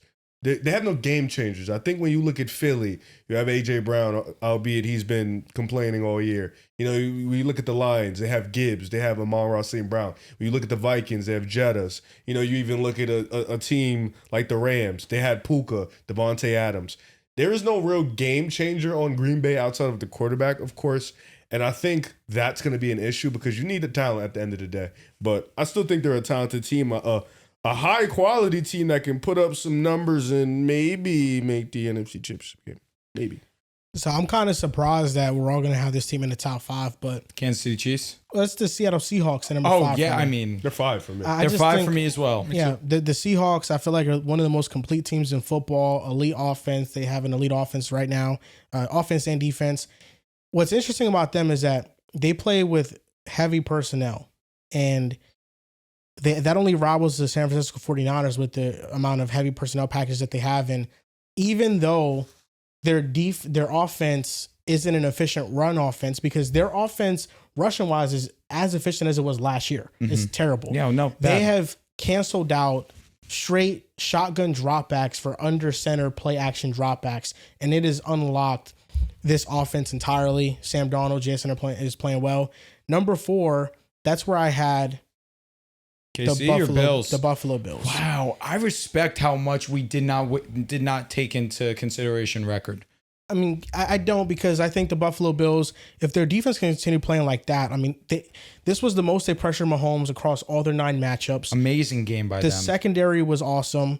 Mahomes, I didn't think had a good game. Josh was perfect. Yeah, he was awesome. And Mahomes had completed 44% of his passes. They put people in his conversation that he should not have ever been involved with. I'm looking at you. What? Who'd you put in? Kenny Walker? Oh. I didn't know where he was going with that. Omari and Hampton? Get well soon. Whoa, Hampton was eating. Not James Cook eating. I mean, if we extrapolate those couple games without Najee, do the math. James Cook rushed for 200 yards. Okay. What are we talking about now? We're talking about a season or a game? Okay. Yeah, I look at the Buffalo Bills, and if the defense can play like that, then, you know, they're going to be contenders. They're a top 5 team on my contenders list. They're definitely contenders. But to beat KC, I just feel like you need everything to go right. And if this is the year that they're finally going to get pressure, I think what they did is that they played a lot of man coverage. And even with Rashee Rice back, he's really good. But he's not an elite separator, route runner. He's more so like a product of what they scheme up most of the time. Like, it's not like for example, if I line up JSN across a top level corner, I think he can win that matchup. I'm not so sure about Rashee Rice. And that's where I feel like the Bills were very confident in playing a lot of man-to-man coverage. And there's people that they just weren't able to get open, the receivers. So I feel like what they desperately need is a running game. And they need to go trade for Breece Hall because they can't run the freaking football. They play because he's the star running back that's available. And the Chiefs play with the lightest boxes, and they're my number 3 contender. I'm just going to go into them. They play with the lightest boxes, but they can't capitalize on it because they have terrible running backs. But if they had a great running back in there, it changes a lot for them. And I think that that's more important than bringing in a depth defensive lineman at this point in time. Number 2, I have the Philadelphia Eagles, and number 1 is the LA Rams. I love the Rams' respect. I don't hate because that. You guys know I still do believe that that's my team to come out of the NFC. Nevertheless, It's just me and you, brother. It's just me. What the fuck? I respect that. Just me. I think that's just the NFC Championship game. I think the NFC Championship game is the Eagles versus the Rams. Me. I'll just get my list out the way real quick. Number 5, I do have Seattle. The biggest surprise of the season, but weirdly, we all were on top of it when it came to their defense. We acknowledged that it was going to come in, be one of the best units. It was just dependent on what this offense was going to be. And even still, where you look at this offense and it's been as efficient, as effective as it's been, we still, like, there's some people still rumbling saying like, oh, they're very one-dimensional. Let's just get the ball to JSN and that's kind of it. Yesterday against a weak defense, albeit in the Commanders, they were spreading the love and they were kind of able to do whatever they wanted. Shout out to Torrey Horton. Joel, shout out to you for your breakout call this offseason and him. He had himself a great ball game, 2 touchdowns. I think that's the second time this season he's had 2 touchdowns in a game. Sam Darnold's been awesome. And there's nothing negative to say about the Seahawks. Shout out to Nick Manwari. He's been an amazing addition for them, an amazing rookie this year. Probably the favorite to be Defensive Rookie of the Year. This team's been fun. They've been one of the most pleasant surprises of the season. And as a Seahawks hater, notoriously, just because I have to be, because of my Broncos fandom, I have to give them nothing but love. Number 4, I'm going with the Kansas City Chiefs. They have not been as dominant as you would like as a whole. Them losing to Buffalo definitely surprised me, but my number 3 team, the Buffalo Bills, they earned the respect because their defense showed out like they haven't this whole year. And doing it against one of the best offenses in football, the way that they have playing, especially since Rashee Rice had come back, you have to give them nothing but endless love. Yes, they were at home, but we all saw them as the team that was going to lose because KC's just more complete, been playing more well-rounded football than they have, and they shut us up. Josh Allen was perfect, outplayed Mahomes. The run game showed that could be a difference in a game for them. And Joel, I'm with you. You need to go out there and ensure that you get a running back because you're very one-dimensional. Teams treated you like that these last couple of years, and that will be a really big, huge Achilles heel for you come playoff time. Hopefully it's not. If you're a Kansas City fan, for me, I'm praying for it. But the Bills, they've been awesome. And I think they will make a move at the deadline for a wide receiver. Number 2, I'm going with the Los Angeles Rams. I go with number 1, Philadelphia Eagles, because their offense prior to the bye week had started to figure it out. Saquon Barkley ran the most snaps while Jalen was under center, or most runs while Jalen was under center versus the Giants. That's what's going to work. When you have Jalen under center, it makes offense a lot more. It makes playing defense against them a lot more complicated because now there's a lot of more things that you can do, especially when you don't have that momentum when Jalen's in the shotgun. Saquon needs that extra, let me not say needs, but it would be beneficial to him to get out in space a little bit more and have a little bit more momentum. And we saw that versus the Giants. He was dominant. We saw Tank Bigsby in that offense. He was dominant. It's the Giants, don't get me wrong. Nevertheless, Giants gave them a great performance the first time. Number 1, of course, I'm staying with the Eagles, but number 2, I go with the Rams because when they matched up, they fell short.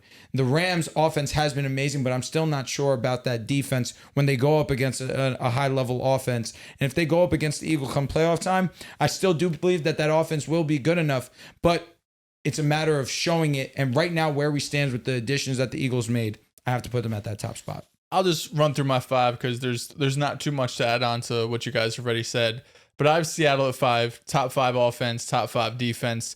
My really only concern for them is the run game. You talked about a little bit, Joel, just how it's basically as inefficient as it was last season. With that being said, they got an upgraded quarterback because Sam Darnold is playing like a top 6, top 7 level.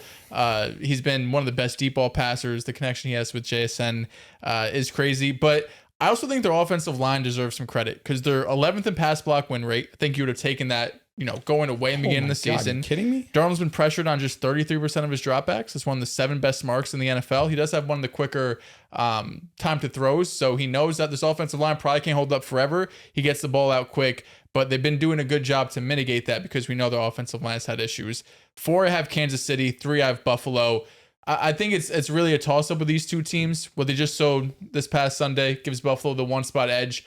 But when you do think about Buffalo, I think we all maybe had a mini panic, right? You lose back-to-back games to New England and to the Falcons. But now that we're a few weeks past that, I think you could look back and be like, everything's fine, right? You start the season with 4 straight wins, including week 1, the crazy game against the Ravens.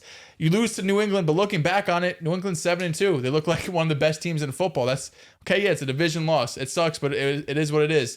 And then your one bad loss on the season is Atlanta, where you kind of got dominated.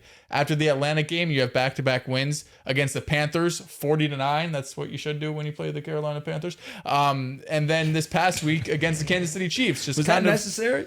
You lost to the Falcons. The Panthers beat them 30-0. But then you go ahead and beat the Chiefs. Josh was great. James Cook was great. And more importantly, the defense looked really good. 2 of the Rams, 1 I have Philly. These feel like the 2 best teams in football right now. I think the Rams just trenches-wise, offense and defense, they're top 10 across the board in terms of win rate, passing and rushing. My only concern right now is Puka because it feels like he's healthy, he comes back, gets banged up again. It seems like it's nothing serious with his chest injury, but it just feels like every time he goes down, you're like, oh shit, is he okay? Because we know if, God forbid something happens to Puka, this team definitely doesn't have a Super Bowl ceiling in my opinion. But just how great they are in the red zone, how great Devontae Adams is, how great Kyron Williams is. They're on a short list of like 3 teams that in the red zone, what offense do I want? it's the Los Angeles Rams. But I think Philly, what you saw the 2 weeks prior to the deadline offensively has to have you excited. You're having Jalen Hurts under center more. It's more play action. That's when you're seeing these Devontae Smith, downfield shots get some. See your boy Jahan Dotson get some action in there. Saquon Barkley against Minnesota before the bye week, his best game of the season. Kevin Patullo took a lot of shit early, as he should have. But the last 2 weeks before the bye gives you a lot of confidence. Now post-bye, when you have some of that tape you could rewatch, this feels like still the most talented team in football. It's just, can you put it together? Really offensively excited. I trust Vic and what you got defensively going on. And the last thing I'll say, hit on one of these corners. Can it be Jair? Can it be Michael Carter? If one of these guys can really step up and be like just an average level corner, you feel even better about Philly. I'm with you, man. After these moves to the deadline, sheesh, I don't know.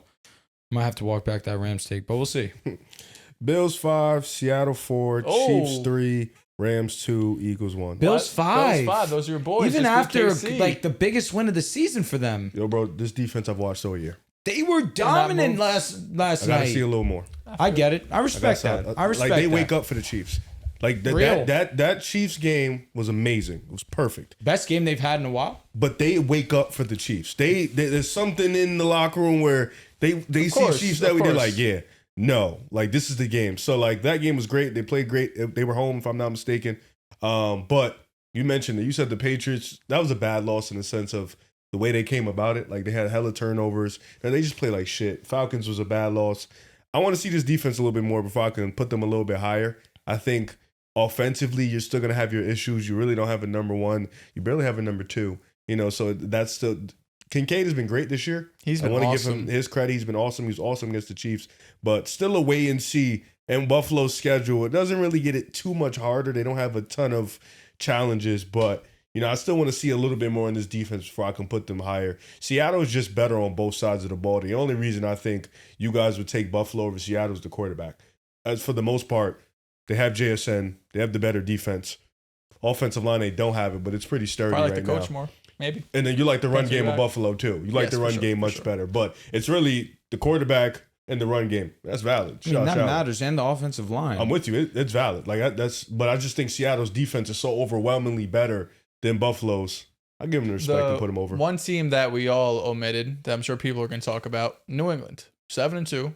They're the best team record-wise, or I guess tied with the Colts. Yeah. The reason I left them off is just because this team feels very Drake May hero ball reliant. It just feels like if Drake May has an off game, we might get blown out because this Russian attack is really poor.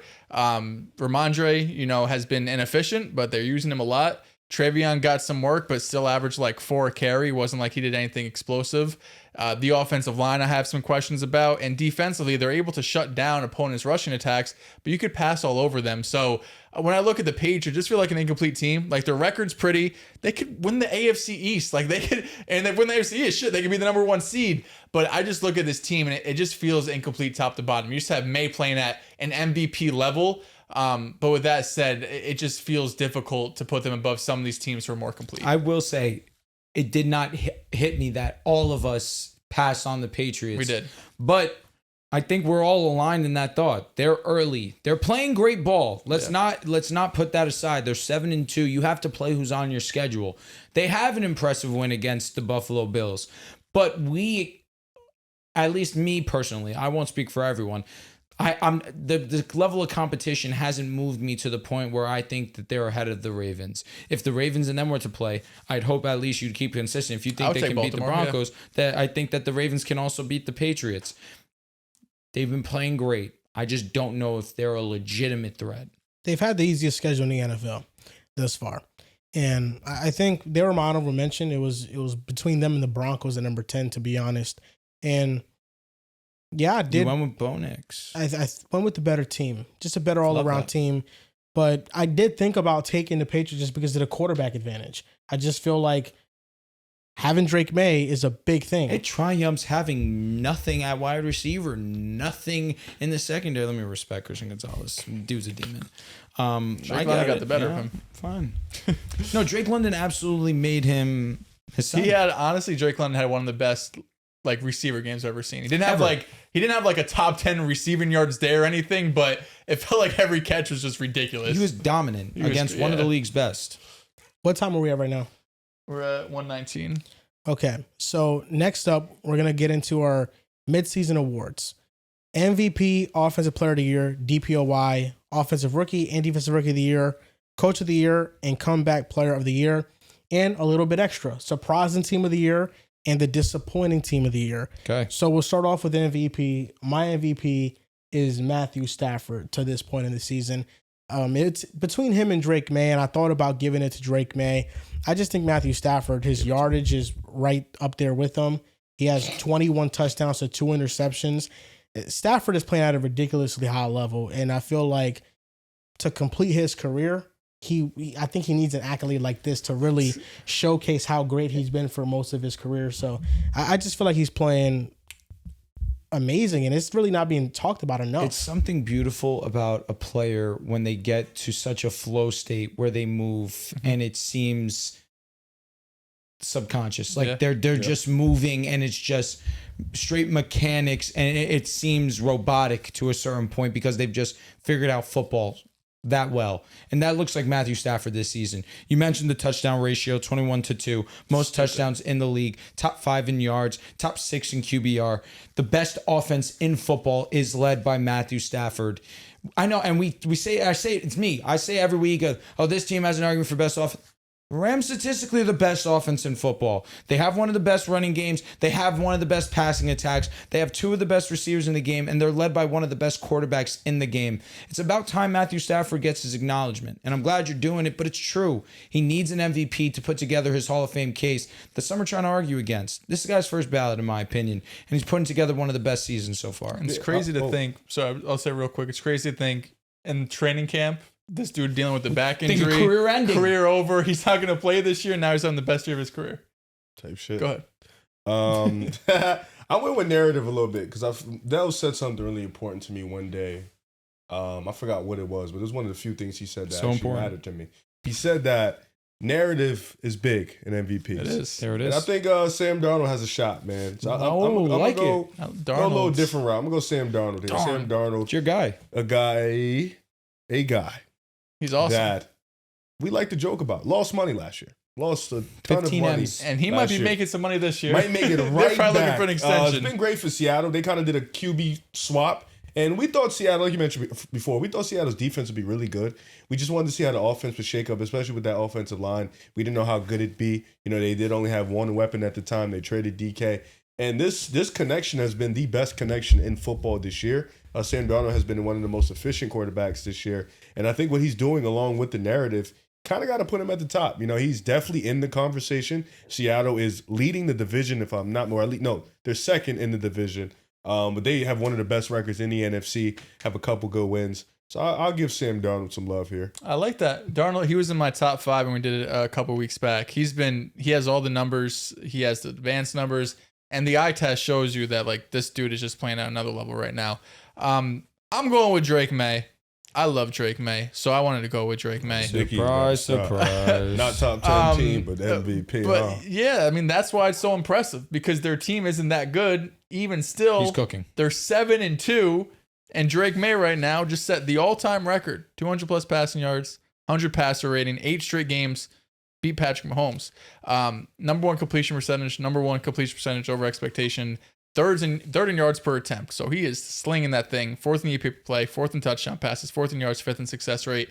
He's another guy when it comes to Darnold, it's like the numbers tell you he's been awesome. And when you put on football every Sunday, you watch Drake May play and you're like, there's like maybe 3 guys playing better than him. Maybe 3 guys. He's been the best deep ball passer in the NFL this season. We talk about deep ball passing being a wide receiver stat. Drake May is breaking that mold. Shout out to Booty, shout out to Demario Douglas and Stephon Diggs getting some things done, but his accuracy has been crazy this year. I think it will come down to one of these 2, maybe even 3 quarterbacks. Darnold has an outside shot, but the way May's playing right now, I'll give it to him. Offensive Player of the Year, I have JSN. He's been the best wide receiver in football this season. Statistically, he's just on a different level. He's doing everything for the Seahawks offense, and his gravity is felt on every play. I mean, a big reason why Tory Horan had 2 touchdowns, a big reason why the offense for Seattle is opening up is because of how much respect JSN garners now. And last year, he had a breakout in the second half of the season when he was moved outside more, and now this year, he's just taking that to a whole different level. And Jonathan Taylor, I think, is the runner-up, and really it's between those two, at least at this point of the season. But JSN just has had no bad games. Every game that JSN has had has just been elite after elite after elite, and he's just been spectacular. So I'm going to go with JSN as my offensive player of the year. I respect that. Now, I want to throw an honorable mention, Christian McCaffrey. The fact that he is top 10 in rushing. He's a league leader in receiving yards. League leader in receiving yards. Not just, top 20. No. This is a legitimate top 10 in receiving yards guy. He's been amazing. He's the heart and soul of that offense in San Francisco. But I'm with you. Jason's there. I'm going Jonathan Taylor. Bingo. Number 2 in carries. CMC just surpassed him. Number 1 in yards. Number 1 in touchdowns. Has a chance to break LT's what seemed at a point unbreakable touchdown record. Still may be unbreakable, but JT's putting forth one of those type of years. And if he comes to even nearing that touchdown record, I feel like the award's got to be his. It's a 2-man race. I feel like it's JSN or JT. I'm going to go with, they both have a chance to break a record. Let's go with JT with this one. I like JT a little bit more. JSN's on pace for 2,000. JT's on pace to break LT's touchdowns. I like GT more, so I'd go with JT. Yeah, there's no wrong answer. These do feel like the two, favorites right now. My only tiebreaker is just like, when I think who's the best player in football that's not a quarterback, it just feels like Jonathan Taylor this year. There's no like number to say it. There's no stat to say it. I mean, you do have the numbers, number 1 in touchdowns, number 1 in rushing yards. Like he has that going for him too, but it just feels so dominant. And it feels like 2021 Jonathan Taylor, right? He has that explosiveness back. When he hits a hole, it feels like again 80-yard touchdown like he did a couple weeks ago.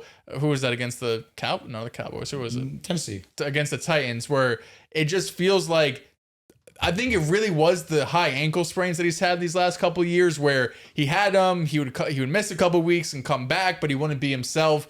But this year he came into training camp 100%, hit the ground running, and of course it helps when your offensive line is healthy and you're getting quarterback play like Daniel Jones giving you. I will say this dude CMC's almost at 1,200 scrimmage yards already. That's nuts. 1,200. I mean, he's definitely in consideration too because he's been the offense. He's got more receiving yards than rushing. Yeah, that's actually insane. Yeah, their quick passing game has been an extension of their run game where they have kind of just peppered him, and that's kind of how they've been able to run the ball. Yeah. Almost 1,200 scrimmages. He is nuts, them. bro. He is them. Yeah, for my defensive player of the year, I have Myles Garrett. I think he's playing at the highest level. It's just the Browns suck. Aiden Hutchinson. Aiden, yeah. I have him for another award. Nick Bonito, these last couple of weeks, is kind of putting himself at a point where now Myles is getting hot and Aiden's healthy. I think Aiden has a real chance, though, because Myles, as good as the Browns defense has been, it's just like, if this team goes like 5-12, are they going to give it to him? What if he breaks the sack record? Okay, valid. He could. He's on pace for 20. He's on pace to get it. He has 10 sacks right now. Yeah, so he's like, if he gets 20 plus sacks, I think it's valid. Yeah. But yeah, it's just like, and it's stupid, but just kind of how it goes. If the team's just whacking, if the defense is good, it's hard to win. But yeah, Aiden being number 1 in pressures, and the Lions defense playing top 10 level, plus they're going to be in contention for the division crown. I think he has a real chance. Can I ask you a question? Is 5 sacks more impressive than a receiver having 3 touchdowns in a game? 5 sacks or 3 touchdowns? Well, Myles is getting like double team. Who's the receiver?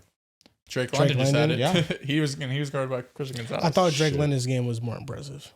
It's hard. I only say because the all-time record for touchdowns is for wide receiver is 23, which is still great. That's less than sacks. Mm-hmm. I'm sorry, that's more than sacks in a season. That's what, 21 22 and a half, I believe, is the... So, yeah, I mean... I just feel like with like sacks, a lot of it is due to how long the quarterback is holding on to the ball. And at least the sacks that I saw, like that he had against Drake May, there was some where Drake May definitely held on to the ball and he could have thrown it away, but he took the sack there. Those are still clean wins that he's having. So that's why I think like a better number to evaluate a defensive player is total pressures, because I mean he was dominating Will Campbell. It wasn't even a fair matchup, but Hutchinson a lot of is lapping the field with pressures. A lot of those sacks, like 17 more than Myles. Depending on the quarterback, if they hold on to the ball or not, they could be a little bit skewed a little bit. But you could also broken play touchdown. Garbage, you're not wrong. Touchdown. I just like if we're just comparing the 5 sack game to Drake London, I just like Drake London was just mossing people left and right to where I just feel like for me personally, it is more impressive. I think it's watching that. easier to see dominance on the offensive side when you're like mossing dudes. And Yeah. shit. But I mean, it's close. I think I might go with the 5 sacks. Honestly, I don't know what I would go with. think That's it's a why I wrong ask. answer. Yeah. No wrong answer. I agree with that. Offensive and defense rookie of the year. I had Jackson Dart for offensive rookie of the year. Me too. This year's race, it's between Ebuka, Jackson Dart. I don't know who else is probably in there. Tedoroa?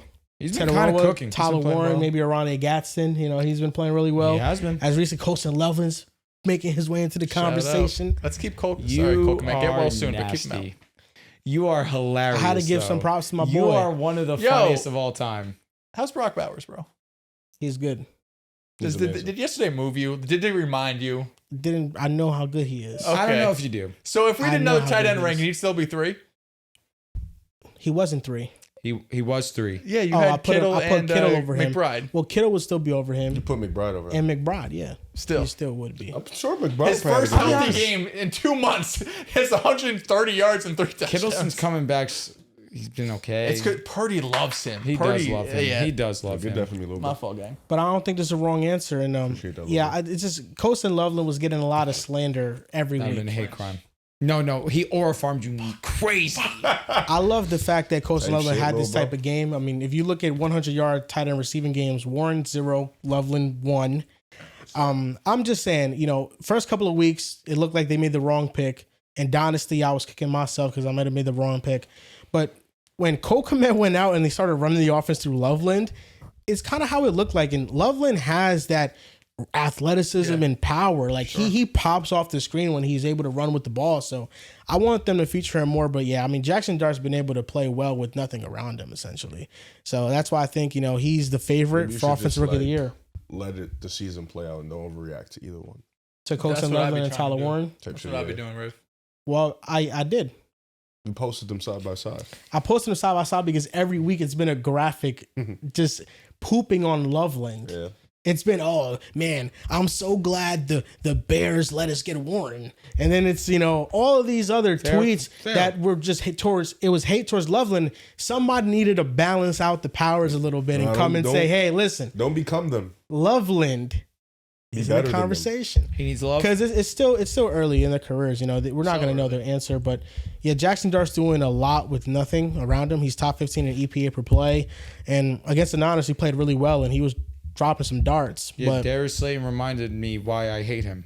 and then defense rookie of the year is just Jahad Campbell. I feel like from week 1, he's been playing at the highest defensive level. I think Abdul Carter is catching up to him, and he's playing much better. But I think Jahad from start to finish, How we from now, do the fucking again, my this has boy. been one of the best linebackers in the league. I don't hate it. I think Nicky Manwari deserves a seat at this table. Abdul Carter, obviously. I mean, the dude's been nuts. Jahad Campbell would be the favorite. To me, I'm going Nicky Manwari because how versatile he is. I mean, he's been one of arguably the best defensive player for one of the best defenses in football as well. He's been Jahad incredible, versatile, man. bro. No, don't get me wrong. I wish Jahad was a Bronco. It's like Buka, man. What do you mean? For offensive. I offensive, also have Ibuka. I He's think just too good. Yeah, I man. think Dart has Too a good chance too. Quarterback. That's the only reason. It's That's fair. He was Yeah. so dominant. It's just Come back. if the Bucks go on like a nice little run, Ibuka is on pace for I think 12 touchdowns. He gets 12. Remember when 1300. Jet did not win Rookie of the Year? Who they gave it today? Mac Jones. Damn, That's a stain. NFL I just history. say that to say Mac Jones So it is should be balling Luka. out. Luka can be incredible. That's a fact. That's a fact. The quarterback will always wait. Mac was cool though. He made the They playoffs. made the playoffs though. Yeah. That was the Wait, push. I'm chatting horrendously bad. Horrendously That was bad. a Jamar Chase year. Facts. It was Herbert. Jet didn't win. It was Herbert that's and a valid. That's a valid. and that's a valid. yeah. I apologize, audience. It was Herbert, and that's valid. He broke the record for Yeah, touchdowns.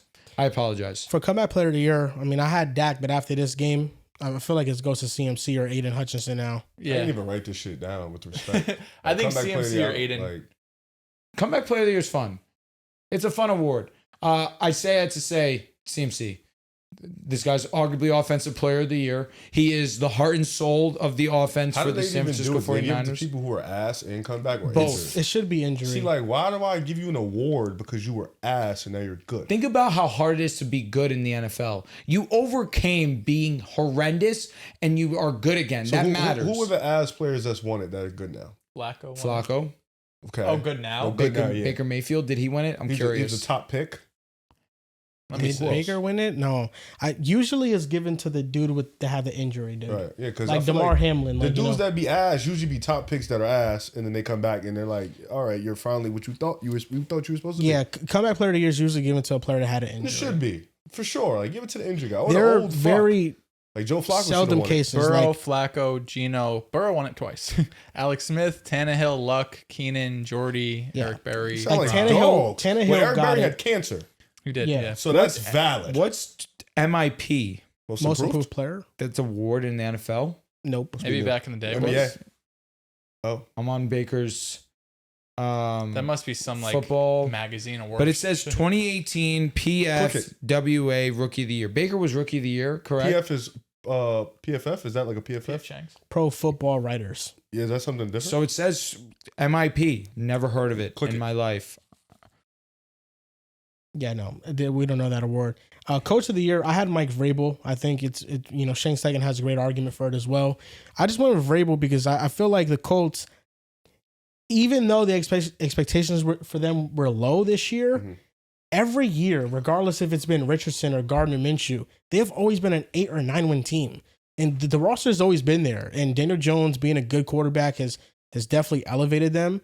But the Patriots were one of the worst teams in football last year. They had a top 5 pick, and now they could make the playoffs and win the AFC East. So for me, I'm going to go with Mike Vrabel. Bro, there's apparently a Most Improved Player award. Or you know.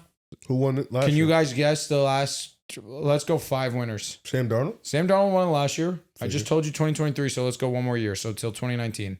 2022. Gino. Gino won 2022. He was the one who was asked that was good one comeback player of the year as well. You're not going to get 21. I'm just going to give it to you off rip. Give it to me. Cordero Patterson. Okay. No shot I was getting that. Oh, was that the year he was in Atlanta? It was a tie between Cordero Patterson and a defensive player. Do we know the defense play heavy? You definitely do. 2021 most improved. I won't give you too long to Bobby think about this. Wagner. We got a lot to do.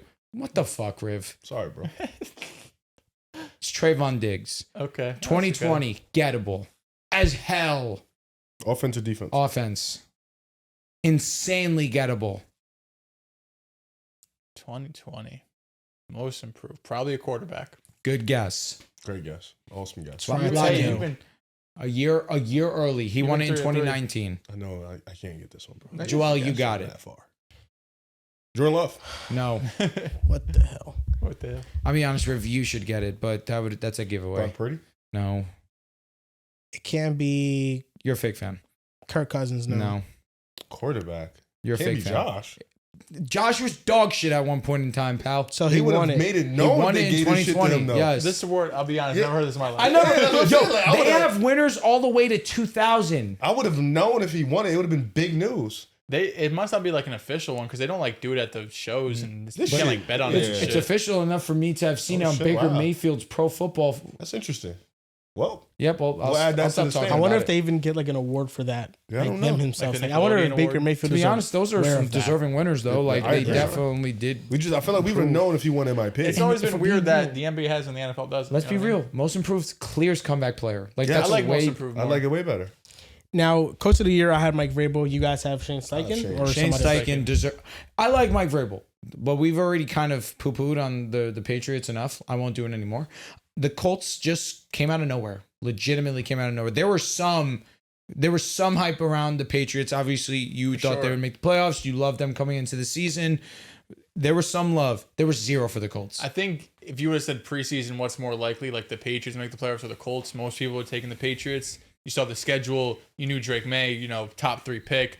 The Colts, they do win, 7 to 9 games every year, but it's just, they're 7-2, and they've had like the best offense in football for majority of the season, and it's with Daniel Jones, so it's not so much the record, but just the way they're doing it. Can you respect Daniel? That was a slight. He was dead. That was a slight. Was he not? You know who else? Let me not. I don't stoop to the level of people that I shouldn't. I He agree. was. The thing You is, shouldn't do that. I'm saying that to help Shane Steichen's argument.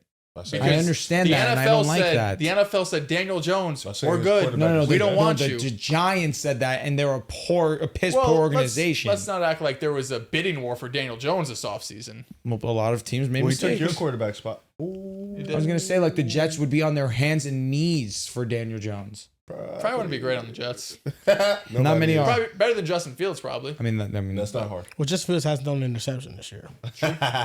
Daniel Jones really threw funny multiple as shit. yesterday. he just threw triple what Justin Fields has on the season. Well, Not really. An Not even. infinite amount more. Yeah. What's Fields' turnover percentage? This year, 8-0. He just fumbles. it's probably just the fumbles that probably brings it I up. think he only has maybe. But just like interception 3 percentage fumbles is 0. I'm like his turnover worthy. That's what I meant to say. His turnover Oh, worthy. that's a good question. Because The it thing gotta is, be he just low. holds onto the ball for 6 He seconds. just gets so sacked. it's- So Yeah. fuck it.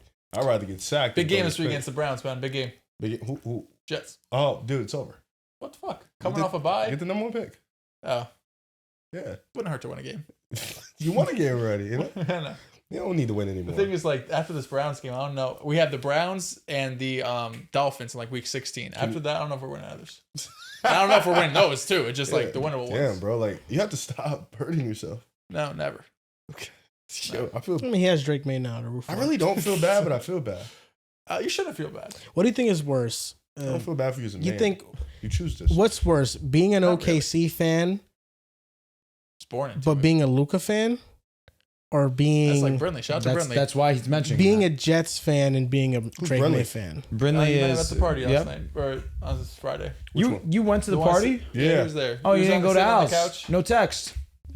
Let me tell you what happened. You want to hear what happened? Yes, you're gonna tell me anyways. But if you don't want to hear it, I'm not going to tell you. Is it a bad excuse? Would you take 3 edibles? No, I had a friend's birthday party. I got too drunk. Text me, bro. I could have, but I was texting a lot of other people, and it got bad. I don't even want to know where this can go. I'm interested though. You know who I texted? Z. You're insane, and I knew. terrible, I though. knew. Well, what was Z's response? You're a disrespectful N-word, and you're lucky he didn't see this. And I said, F that then. Yeah, that didn't go too well. So what do you think is worse though, being a Jets fan and Drake May fan, or OKC fan and Luka fan? Easily Probably Jets. the and- Jets, yeah. Drake. That's a deeper rivalry, I feel like. For sure. For sure. Yeah. He was telling me, he was like, yeah, Dale's been giving me shit for it. Which one was Brent again? He was sitting on the couch. Glasses? He's Yes. one of the biggest dudes you'll see. He's like Yeah. 6'4". He was like, Dale's is giving me shit for it, but what he's doing is way worse. I'm like, it is worse. It I is just, worse. I just shit on him because he's a Luka fan. That's it. I don't really got nothing against OKC. Interesting. You are worse. What do you mean? Jets rooting Oh for no, Drake absolutely. nuts. There's not Yeah. much worse than that. Yeah. You're what I call... Unless you become a Packers fan. But I always love the Jets more. If it's Jets versus Drake May one day for the playoffs, God willing, I am praying Drake May fucks up terribly. I But respect you really that. don't lose either way. No, like if the Jets ever get to a point where they're good enough to be in the playoffs, yes, I lose. If it's the AFC Championship and the Jets lose, but Drake May has a masterclass performance and is on his way to the Super Bowl, you're not gonna give a Drake would May be- props tweet. I mean, I'm gonna give him props, so I'll be fucking heartbroken Nah, if we lost he's in the gonna be AFC glazing. Championship You're gonna be game. glazing. I'm gonna be honest with Stop you. it. I'd be gutted. Yeah, what are we doing? Yeah, I mean, fortunately, you don't have to think about that or For a witness while. that. No, For a time while. soon. For a while. Hopefully, Yeah. hopefully Maybe your one day. life. Hopefully by 2030. Yeah, I'm rooting for you, King. those are just hypothetical Don't got a lot of scenarios. people in my corner these days. You don't, You bro. really don't. Not on this couch. He's never been on my never been in my corner. He was and isn't anymore. Just can't be. I'm here, against bro. My, you know, Just know that. Respect be that, man. against my culture if I'm in your corner. How? Move I on. root so much for your culture. You only root for G Herbo. Lamar. Fair. He does scream. us. G Herbo. Drake Dirk, May did bring Polo him back G. a long, long way. Peyton Pritchard. Okay, Jason some Tatum. things don't I'm count. I'm sorry, bro. Jason Some Tatum things was don't insane. count. I shouldn't have said that. No, they do count. The whole damn team white. Half the team. And you love 'em all. And they could hoop. Yeah, that's not the point, man. You love them all, bro. Love them all. I'm here with her. I love hip hop and rap. Respect I was that. gonna say, yeah. I'm either listening to country music or rap. You really do have no in between. There's not much in between. Yeah, you no. really are sick, I man. respect that. And that's Chef gonna G, do it. Sleepy Hollow. My bad. And that's gonna do it for this episode of Pick a Side Podcast, episode 526. Sorry. You guys can follow us on Twitter at Pick a Side Pod, Archie Mo. on Instagram and TikTok at Pick a Side Podcast, on Facebook at Pick a Side Podcast. We got a page. You guys can go check it out if you want. Let me ask to. you a question. Serious question before we go. Who else? Before we go, because I would like to ask you guys this question. I knew NBA was getting cut. Ja Morant shit. Genuine feelings. Rod Wave. Because I felt A that was Boogie. nuts. Meek. What? Right. Them getting him Don't getting say I suspended? don't root against your culture, bro. I'm- Yo, shut up, Like, bro. We shut don't the care fuck anymore. up. We don't care My fault. anymore. Just had to make a Anyways, point. because I felt like he quit. No, his team, it was watching the horrendous. And I'm glad they suspended him. Yeah, and I feel like he deserved the one game. Yeah, You deserved. know what I'm saying? I feel like that was fake nuts. I feel like your tweet was valid. Thank you. I just feel like the Grizzlies are at a point with Ja where I don't know if he's getting better year to year. He's still a great player. But it's also a weird dilemma where I think his value around the league is the lowest it's ever going to be. And they can't trade him because there's an influx of guards around the league. But he also can't be the best player on the championship team because he's kind of a flawed player. I just think that the Grizzlies right now need to stick it out with Ja, try to make it work, because they are a little bit luck away from building a true championship team. And this is extreme foresight, but with the 2026 Suns first round pick, if that is a top 3 pick and they get a Darren They're Peterson good. or a Cam Boozer or a DeBansta, Don't and they mention him third ever again. who? AJ, he's one. Okay. If they get one of those 3, you have one of those guys play with Ja and Jaren. I think Cedric Howard's going to be a stud. Like, there's a pathway for this team to be really good in the future because of the assets they've accumulated. And I don't think that trading Ja is the solution unless they want to go into a full rebuild. And I really don't think that's necessary. I feel like they have an asset already where they don't have to do it. Because right now, the Grizzlies aren't rebuilding, but the Suns are tanking for them. That's essentially what's going on. Suns did just win 2 in a row, and they did just play one of their best games of the year against the Spurs. The Suns look so much better this year than they did last year. Yeah. They're He's actually total playing fuck. with heart and passion. Ryan Dunn. Are you back? I never left. Never talked about him anymore. I mean, what was there to talk about? Yeah, they were so whack. Fair. But no, I think it was valid. I think what Blake Griffin said was valid. I think Ja Morant did quit on the team. It was a bad moment of leadership. And I just feel like Ja is just too far into his career to be having moments like that. Like, we're so far removed from the best version of Ja, the 2022 Grizzlies that were the 2nd seed. We're so far removed from that. Like, I just don't think that anymore. He should get the same level of leeway that he used to get. I think he's held and should be held to a different standard now. It sucks because that 2022 team had no spacing, and Ja was getting to the rim with ease and finishing at the basket with ease, He was finishing like a blistering 68% at the rim at that. which isn't great. Like, now he's at like 62, so it's like it's a drop off. I think 68's nuts. 60 is fucking insane. Especially for a guard. That's what I mean. 180. Yeah, Like- no, that's like- ridiculous. Soaking wet. No, literally. I think, like, bro, I be seeing people make these trades, and I'm like, hypothetically, if you get AJ, why would you trade Ja? Why would you trade Jaren? Like, if you get a Darren Peterson, if you get a Boozer, Just go for it. you kind of already So have. just wait 1 year. I mean, it's not your pick anyways, so it's like you have. Regardless, you was gonna wait to see if Phoenix was gonna be asked anyways, and why would you bring that player into a whole rebuild when you have 2 players that probably can be a 2 or a 3 on your championship team? You bring one of them 3, and they're projected to be a 1. What if Memphis is over the Josh shit? They're just like, we're good. That's fair. The injuries off the court, teams leadership. teams are monitoring the situation, so it's only a few teams like we mentioned that really need a go-to guard. But at the same time, puts butts in the seat. you For know? sure. I just he's feel like serious. what team? There's 4 teams that come to my mind. Mhm. The Timberwolves. People I have really- they don't been. come to my mind. For me, they don't either. But it's been a team that's been mentioned. Yeah. Because Anthony Edwards and Ja Morant pairing.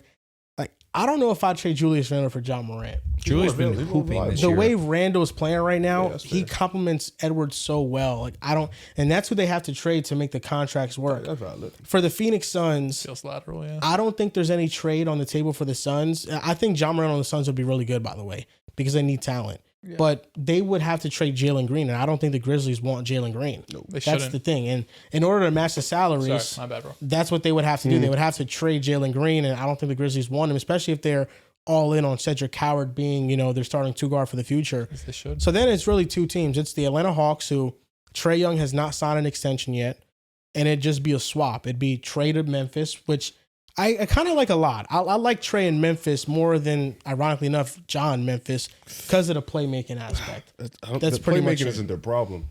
And then Ja's a great playmaker, Playmaking man. isn't. He That's is. actually the one game that's been consistent over the years for him. I was gonna say, like, even in a game like tonight, he was 18 and 10. He just had 5 turnovers and was inefficient. And- That's just kind of Trae Young too. A SAR box. And I kind of like John Atlanta. Fair. Like I like, you're just swapping those 2 point guards. I like John Atlanta a lot. Just a fast paced, fast tempo team that they get out and run, and he'll bring something to the table that Trey doesn't, and that's efficient at the rim scoring.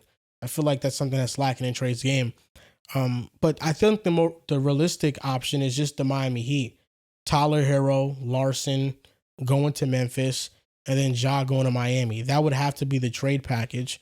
And I like John Miami. I like Ja with Wiggins and Bam, with Hawkins, with Powell. With Ja Morant. Does he need Miami? I think Ja Morant, if he gets coached hard, I think it's a good fit in theory that can take him to the next level. But at the same time, the offense that they're running currently in Miami is the offense that he hated in Memphis last year.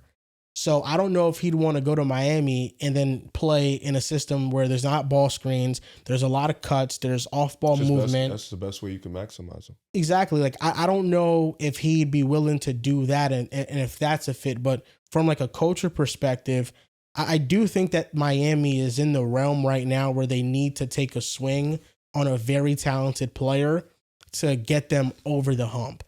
I don't know if it's Ja, but I do think it's one of those stars that's kind of flawed, that's values kind of lessening, like a Zion. I've always loved Zion's fit in Miami if he were ever to go there. But I think Miami needs a little bit more juice and a little bit more star power to be taken more seriously in the East. And that's where maybe they can be in the mix here. But those are the only teams that make sense for Ja. And it even those teams don't make much sense. Yeah, I think, first of all, I want to give credit to Jaren because Jaren had the same issues as Ja did with the coach, and he didn't go out there. And you just like his energy was off, but he didn't go out there. He wasn't outspoken. He didn't go out there and say nothing crazy. They said apparently that this stuff has been brewing even before the Phoenix game. So it's very shocking to see what happened. Like the Phoenix game, he was good, hits the game winner. Then they come into that game, and I guess it was after he was playing bad. Then the halftime came, and they both came out of halftime visibly upset. I don't know. I think trading him, it really depends, like you mentioned, like because trading him is going into a full rebuild. But I feel like if you trade Ja, you're fake gonna have to trade Jaren too. And I don't know if you're in the business of trading both of them. They're both still really young. And you're Memphis. You're not gonna get an insane amount of talent just looping in there. If you could try to get those top 3 picks, bring them in. You got Cedric Howard. You got Jalen Wells. I'll just stick it out and see if that pick does become reality. You know. I listen. We did when we did short form. I mentioned this team, but I do like Portland. If you go and you offer Scoot Henderson and you offer Jeremy Grant to match contract, you can get Ja Morant into the building. I think, and with that team, you have some veterans that can also help him out and be mentors for him to continue to build his game. You have defense around him as well. You have spacing around him. It's a team that, of the teams you mentioned, obviously Miami makes sense because Miami's the most well-coached team in the league. But in terms of roster construction, the Blazers are the ones that might make the most sense. Yeah, I think the Grizzlies right now is just with John Jaren, you move on from them. Now you have 2 major holes. And they just have an opportunity with the 2026 draft to just add such a talented player that I would just see it through. I would keep Ja, I'd keep Jaren. 1,000%. I'd add maybe one of those guys, even if it's not one of the top end guys. Yeah. That's the dream scenario. But if you can't even add more talent. Yeah, if you can't make a swing for a championship, which they can't, just be what you are right now. Play in, hopefully get better to be a consistent playoff team. Shit, that's what the Grizzlies did with Conley, Gasol, and Zebo. They were just constantly retooling, getting talent, and just, it's the best what we can do right now. But shit, we're going to make this shit as fun as possible. And I feel like Memphis could do that. And they have, like you mentioned, they have that Phoenix pick. Believe they have a couple picks of their own down the line. And they draft well. So. And that's going to do it for this episode of Pick Aside Podcast. You guys can follow us on Twitter at Pick Aside Pod, on Instagram and TikTok at Pick Aside Podcast, along with Facebook. Thank you guys for watching, and we'll see you guys next time.